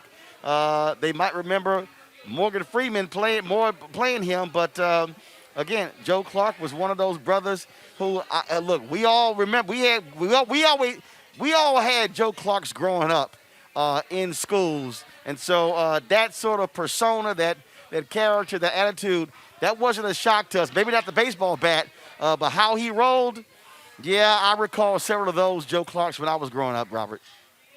Absolutely. We had Mr. Watts and Mr. Barnwell at Kendrick High School down in Columbus, Georgia. And I think it's important to understand, we look at the chain, we look at the bat, the things that got the attention. What was really important is that dedication to students, that belief in not letting people go, understanding that that we have a broken social structure and social system and economic system in this country, and it takes people real passion and love for the students in order to go above and beyond, because teachers are not compensated the way they need to be in this country. Schools are not funded the way that they need to be in this country. We just passed a $780 billion defense bill with a filibuster-proof majority, and nobody, or with a veto-proof majority, and there's a vote to overturn it coming up. But we can never have that kind of vote for education. So it's important that we put our teachers and our administrators, or the people who are in charge of educating our children, in the best position possible, so that they will not need baseball bats and chains, but they will be able to walk into a fully funded classroom and be able to fight for an educational future for our children. It's always amazing to me, Reese, how folks don't like, Joe Clark and the bat and the megaphone. But you know what? If he was a football or basketball coach, we're fine. He was in the military, we're fine. In other areas, to Robert's point, he was a guy who cared about education. Absolutely. And you know what? It's not always fun to do the popular thing, but the popular thing isn't always the most effective thing. And at the end of the day, Joe Louis Clark got the results, and that's what matters. So, I mean, you have to applaud his integrity and his conviction and his dedication to changing lives. He could have been popular and well-liked, and the students would not have gotten what they needed. So he delivered the medicine the way the medicine needed to be delivered, and whoever could be mad about it is going to have to just be mad about it. But I think his legacy speaks for itself.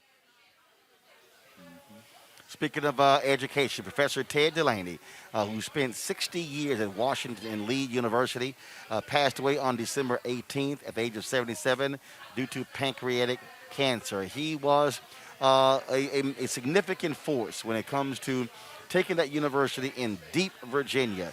With all of its ties, Washington and Lee, Robert E. Lee, in fact, he is buried in a tomb on that campus. So is his horse. I remember speaking on that campus in their chapel with his body right behind the podium there. I was not happy at all with that damn Confederate flag flying. But the thing here is that he also was trying to move the university to change. Part of a committee to get them to drop the Lee in the Washington and Lee name. Someone, of course, who also added a number of courses dealing with African American history, to that department, created the African Studies program there as well. Greg Carr, please share your thoughts about Ted DeLaney. Well, thank you, brother. As we heard earlier, this is the fifth night of Kwanzaa, Nia, purpose. And it's interesting you talk about educators who had purpose, whether it be Joe Lewis Clark, who was born about 2 hours west of where you are right now in central Georgia.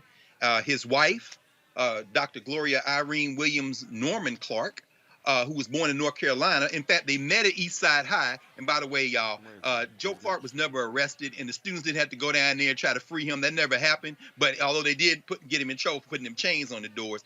But in the case of Ted DeLaney, sadly, a man whose mother would not let him go to Morehouse, where he had been accepted to go to school, and instead kept him at home because she was afraid of what was going on down there in the civil rights movement.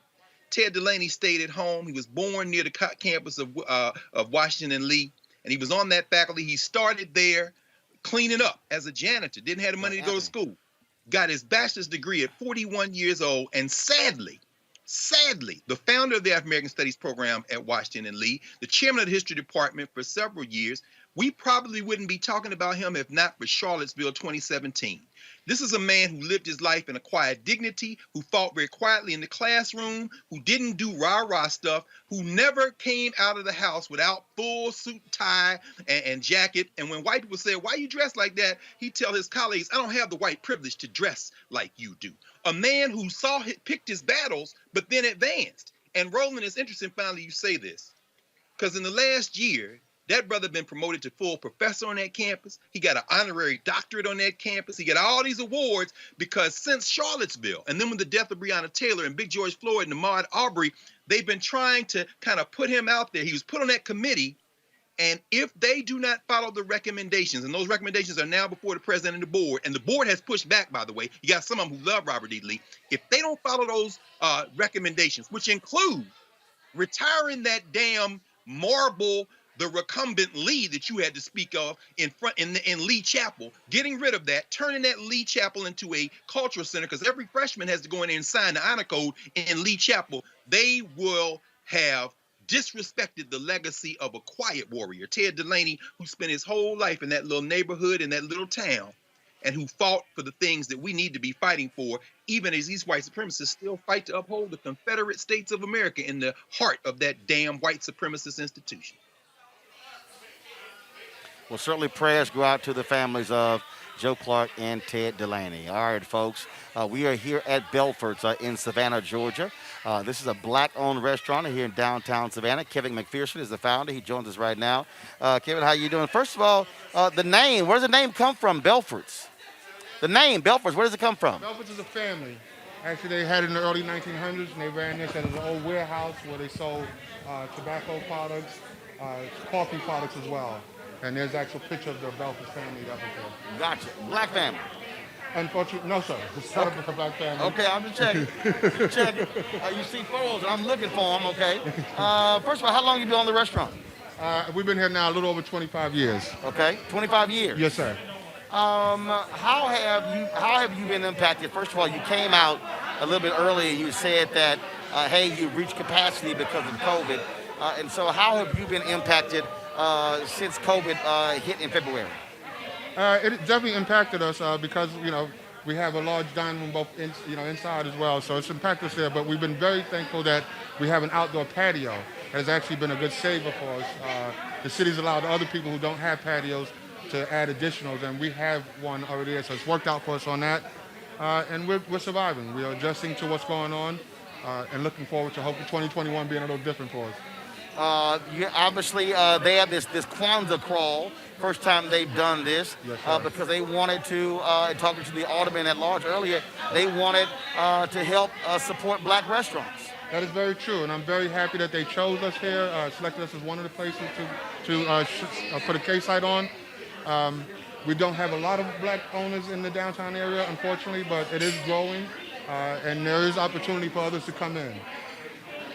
So one of the things that we also love to hear about, folks, when I was talking to the state senator earlier, he talked about how so much of Savannah depends upon tourism as well.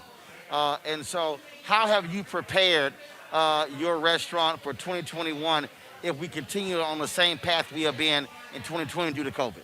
Well, it's definitely tough because we don't know what really to look forward with the COVID still going on. With the COVID still going on, it's tough for us to make those decisions. But we're looking at our history, what we've done. We're trying to cut that number in half to say that we probably won't be doing the same sales.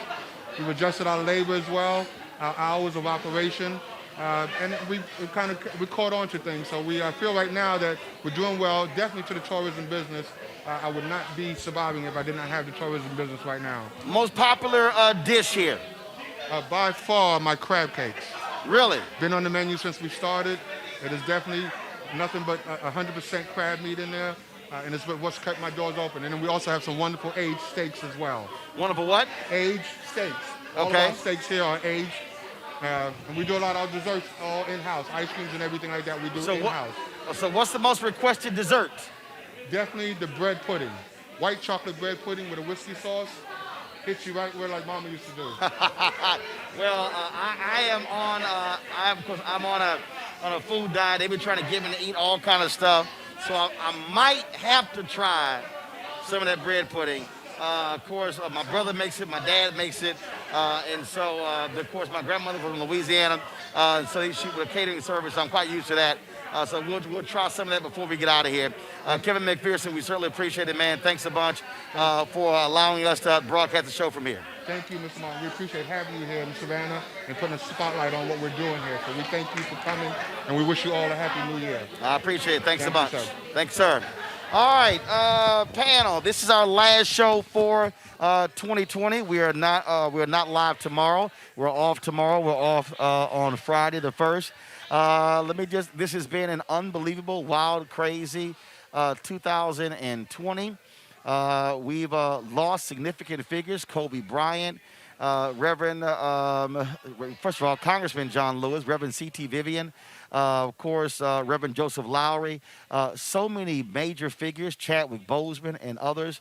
COVID has impacted us, of course, this election. So, Robert, just give me your perspective on 2020. I think 2020 is the year that America lost its virginity, quite frankly. We've become an adult as a nation. All the ideas and presuppositions that we had about who we were as a people, that's been torn off. And now we realize that there's still 75 million people in this country that voted for a man who allowed 350,000 people to die. We still live in a country where people will fight and march and protest for Confederate flags and for Confederate statues. One of the reasons they are holding up that defense authorization bill is over the issue of renaming Confederate bases. So now that we understand what the real playing field is, the Obama era was almost a hangover, where people thought, remember the article saying we were in a post-racial society. We were all going to come together and hope and change and holding hands. No, now we understand that we are in the same combat that we've always been in. And just as the 1960s were an awakening for America, 2020 was that racial awakening, that racial reckoning that we are going through. And now 2021 and going forward is where we take the things we learned in 2020 and apply those to public policy to ensure that we're creating a more fair union and a better nation for all of us going forward.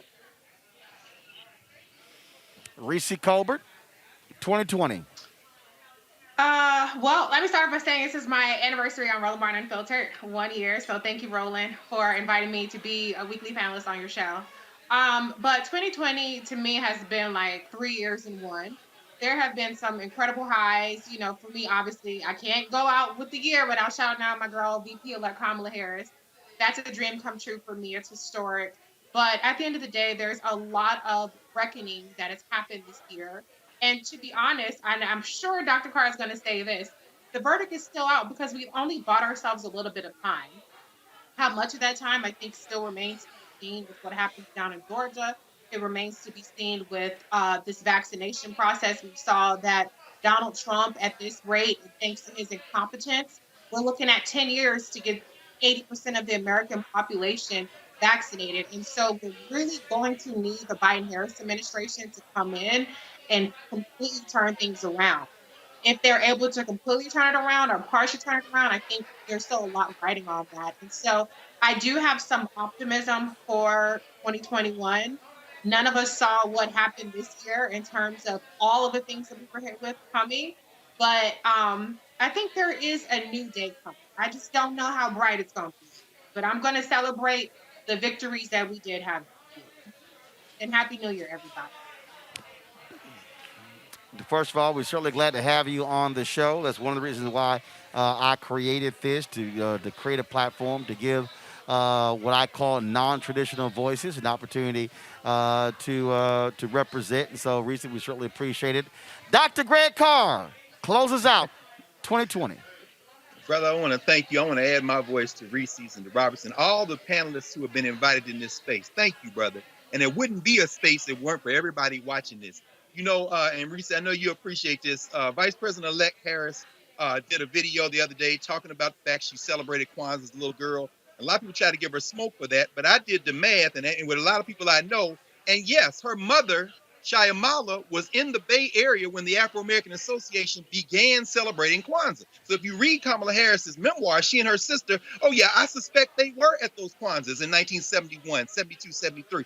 And so, you know, Roland, in a moment when we have this space and we've had so many people make transition, Kwame Leo Lillard, who was an elder who marched with C.T. Vivian and John Lewis in Nashville, who gave me my African name at a Kwanzaa almost 30 years ago, made transition, COVID-19. Mark Hill said he lost his sister today. And we know our sister Erica isn't here in part because her sister, somebody in her family made transition. Maybe I would close by using the moment that you created in terms of Roland Martin Unfiltered for the principles of Kwanzaa. Day one is unity. That means Black people got to pull together. That's the only reason that we have this space that you've done is because Black people have pulled together. Kujichaga leader, self-determination. This ain't CNN, this ain't MSNBC. This is for us, by us, and it's rolling Black as hell because of that. Ujima, collective working responsibility. Every $5, $10, $15 people put in is new equipment, is a drone, is a bus with ability to broadcast. It's all of that. And so finally we have Ujima, which is cooperative economics. That's where every unit counts in this work. Today is the day of Nia, or purpose. We've seen nothing but purpose. Our purpose is to win elections. Our purpose is to organize on the ground. Our purpose is to build independent Black political party. Our purpose is to be free and liberated. Kuumba, creativity. How more creative can you get than an alderwoman singing and then introducing everybody else, then turning it back over to you, and finally, Imani.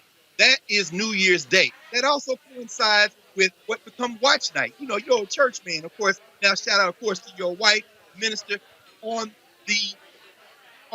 January 31st, on 1862, Black folk got on their knees in churches all over the North and in places like Savannah, in places like Atlanta and Augusta. And they prayed in the new year because they got up off their knees on January 1st, 1863, and said, we are now going to make the Emancipation Proclamation stand up by putting it on the end of a gun and blowing away the Confederacy. That's important because there was a man in Georgia named Silas X. Floyd who was out of Augusta, Georgia, who said on January 1st, which was Emancipation Day, that was our big holiday, may God forget my people if we forget this day. On the day of Imani, New Year's Day, January 1st, let us never forget the only reason we can have this conversation is because Black folks and others have come together and put the wind under the wings of Roland Martin Unfiltered, which means 2021 is going to be, just like Reese said, so much better than 2020. And we can't be defeated. It's like Robertson, as long as we link on and move forward collectively. So thank you, brother. Thank you for creating this space for us. Always taking us. My final thoughts. First of all, my final thoughts here, folks. We created this show. We launched it September 2018. That was 27 months ago, September 4th, 2018, because it was about filling a void. It was about the need to have a daily show, the need to have our own platform that spoke to our issues where we're not asking someone else for permission. I posted something on Instagram and Facebook today to sort of explain where we are and how we've gone. The first year, we did 100 million views. People said, oh, that was a fluke. We're going to end 2020 with more than 260 million views across all 3 platforms. We, of course, quadrupled our revenue in our second year as well. What you also have to understand is that here, our fan base has contributed greatly to what we've been able to do. Our fan base came through to the tune of almost $600,000. I am excited to say that we did hit our 20,000 member goal. We always end our show with our charter list. We have about 3,000 plus people who are monthly members of our fan club on YouTube, and we have more than 3,000, almost 4,000, and 16,000 plus direct who have contributed via Cash App, PayPal, Venmo, and Zelle. Why is that important? Because there are a lot of other people out here who aren't transparent. I said I was going to be transparent with you with what we're doing. Y'all have been with us every step of the way. When we started this show and we simply had glass tables and chairs, we could not afford a set. Well, guess what? This year, it was in January, February, a black-owned set designer built that set that we use in our studio that I haven't seen for all of December. We use black lighting director. We have 12 people who are employed. That's one of the points that Greg made is important. We are employing African Americans. I'm sitting here right now, and as a freelancer here from Atlanta, Maurice, who's been working with us, and other freelancers, we have been employing people here in Georgia, helping us as well. Derek, the driver, I needed someone who can drive us around because we were so swamped. Last time Anthony and I came to Savannah, man, we drove up, man, we worked all day, we did the show. He was dead tired. I was sleepy as all get the last 2 hours, and then we were spent for the next day, and so we need to be fresh and revived. And so that's why we created this show. We're not interested in asking somebody for permission to cover black people. To sit here and hear from the alderwoman, to hear from the state senator, to hear from them talk about what's happening in Savannah. Last time we were here, we had the mayor on the show. So I want y'all to understand, y'all have made this possible. God gave me the vision. If you read the book of Nehemiah, in Nehemiah chapter 2, Nehemiah was pained by when he heard that the wall of Jerusalem had crumbled. He was pained, and the king said, Nehemiah, what's wrong? And then he told him the king gave him permission to go out, to go see his people. And Nehemiah then went out, and he inspected the wall. He then came up with a plan, and he went to the people, and the people said, let us rebuild. The people, let us rebuild. And so our fan base, y'all have, I said, this is where we are with black media. This is what's going on. This is my fear. Those things have come true. Ebony Magazine, in bankruptcy. In bankruptcy. Essence, they've laid off 160 of their 200 employees. You look at, there's no news show on TV One. Oprah has sold the remaining stake. She only owns 5%, I think, of OWN. Now, Discovery owns 95%. Bounce is not a black-owned network. It's owned by Scripps as well. All those things I've talked about have happened. COVID has greatly impacted black media. Folks have been laying people off. But I need y'all to understand something. While other media outlets, more than 40,000 journalists, media folks have lost their job in 2020, we have been hiring. I need y'all to listen to me clearly. We've been hiring. Are we the same size as other people? No. But the live streaming equipment that we have is the same equipment they use at NBC, they use at ABC, they use at those networks. When we go out, we're standing next to the same people, live streaming the same events. We're taking the next 2 days off, but we're going to be here Saturday. We're going to be here Saturday. What's going to happen on Saturday is that we're going to be on the road. In fact, I'm going to be with Michael B. Jordan here in Savannah. I'm looking for the flyer right now. We're going to be there. We're going to be out on the road. We're going to be back here in Savannah on Sunday when Vice President-elect Kamala Harris is here. We'll be in Atlanta Monday when Joe Biden is here. We'll be here as well on Tuesday as well. Why am I saying all of this? It is because we have reached a point, folks, where if we do not control our destiny, all we'll be doing is asking somebody else to tell our story, and I, as a black man, simply cannot allow that to happen. This was all about being done in the tradition of Frederick Douglass, of A.I. Scott. Henry, you can go ahead and take my iPad. This is I'm going to be in Clayton County with Michael B. Jordan on Saturday at a rally from noon to 4 p.m. at Gerald Matthews Park. You can see that flyer. But I want y'all to understand something, too, what Nehemiah. There were haters who said they could not rebuild the wall. There were haters. I'm not going to name them. But there were haters when we started who would say, oh, look at that. Look how many views they have. Nobody's watching. He's failing. Somebody sent me a tweet today, said, ooh, the new black media says Roland Martin is looking for a job. How in the hell can I be looking for a job when I employ myself? How can I be looking for a job? How can I be looking for a job when I'm actually looking to hire other people? We are creating something here that is in the line of what John H. Johnson did, A.I. Scott, Robert Abbott, and so many other African-Americans, Claude Burnett and others, and that is, as Greg said, for us, by us. You watching, you sharing makes all of this possible. Y'all have been seeing me tweet about what I call the Ro-Ro-Mobile. COVID has had an impact with the gear, travel. We said, you know what? We're going to be on the road a whole lot, so we need to have our own mobile vehicle. Y'all seen some of the streaming we've done. I posted a couple of photos. Here's one of the videos here. We acquired this. Let me be real clear with y'all. And to all of my haters out there, I need y'all to understand, we're not leasing this vehicle. It was bought in cash. It was paid for in cash. Brand new, 24 miles on it. Why am I transparent when I say these things to you? Because other black people have created ventures and they've wasted your money. You are seeing what we are doing.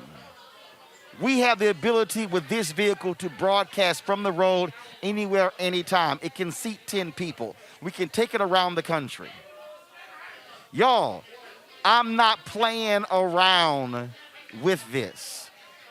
I'm not interested in running out and getting a job with mainstream media. In fact, there was somebody black in media, I'm not going to give you their name, but they told a frat brother of mine, you know, I was thinking about hiring Roland, giving him a job. My frat brother said, Roland ain't looking for a job.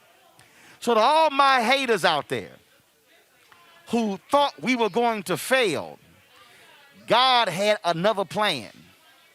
And just like with the folks with the Nehemiah, they did rebuild the wall. And the haters stood there and had nothing to say. If y'all think we've done this in 2020, y'all ain't seen nothing yet. Y'all don't understand that I just signed the deal to create our own OTT network.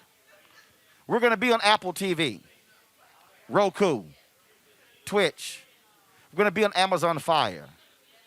I signed the deal this morning. I need y'all to understand that I've already identified 6 to 10 other people who will be doing shows on a digital network that we're going to launch in 2021. I already have the name of the network. I've already trademarked the name.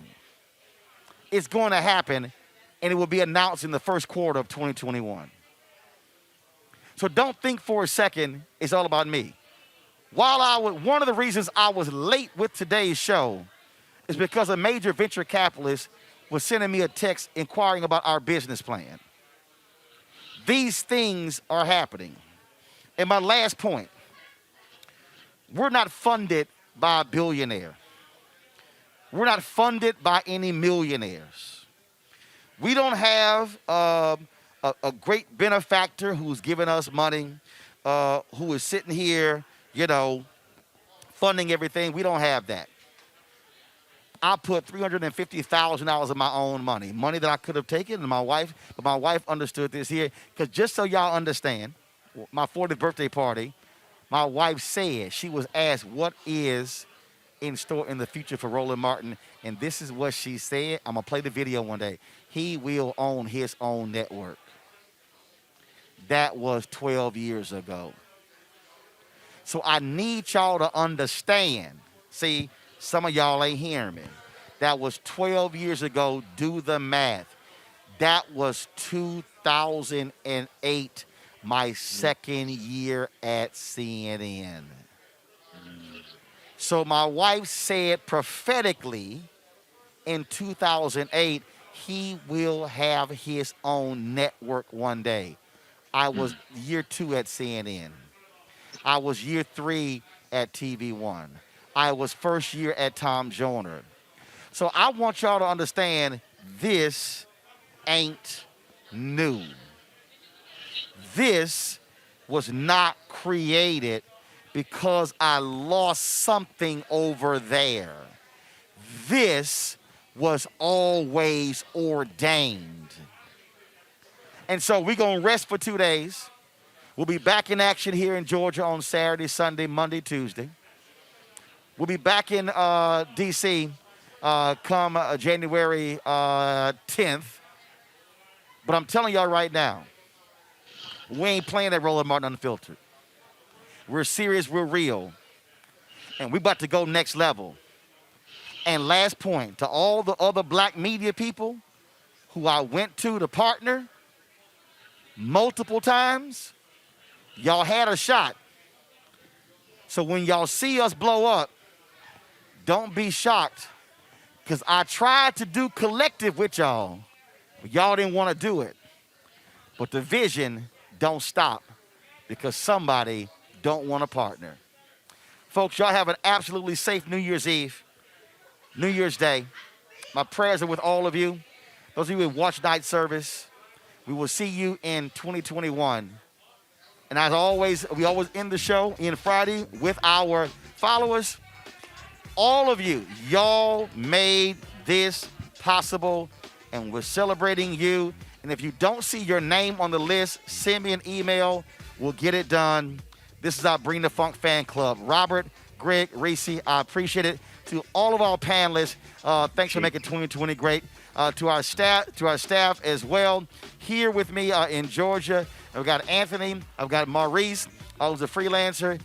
There in the studio, Henry is directing. We've got, okay, who's on audio? Steve or Tim? Tim's on audio. Then we got Ashley. Then we got Steve. We got Steve Ames. We got Ashley. We got Chris. We got Chelsea. We got Jackie booking Atlantis. We've got Toy. We've got Tanya. We've got my man Keenan. Those are all the folks. We got also other audio. Steve Murphy. And who am I leaving out? Who am I leaving out, Henry? I'm leaving out one. I'm leaving out somebody. Tim. I'm sorry.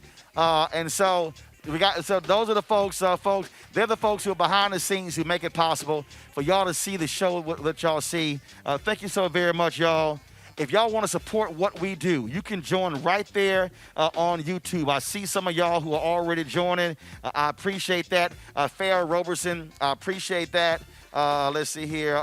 Daniel Was. Y'all can give right there to us on YouTube. Support us at Cash App, $RM Unfiltered. Venmo.com/RM Unfiltered. PayPal.me/R Martin Unfiltered. Zelle is Roland at RolandSMartin.com. Of course, you can support us via money orders sent to New Vision Media, NU Vision Media Inc., 1625 K Street Northwest, Suite 400, Washington, D.C., 2006. Join our Bring the Funk fan club. We're asking average $50 from each person, $4.19 for the year. $4.19 a month, 13 cents a day. If you have less, that's fine. If you want to give more, that's fine as well. And so we certainly appreciate it. This all started when a 92-year-old black woman in Long Island, New York, sent me a $500 check.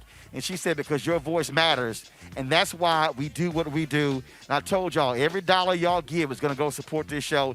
And we made that real. Folks, y'all have an absolutely fabulous 2020. I'll see y'all in 2021 right here from Belfort in Savannah, Georgia. Y'all take care.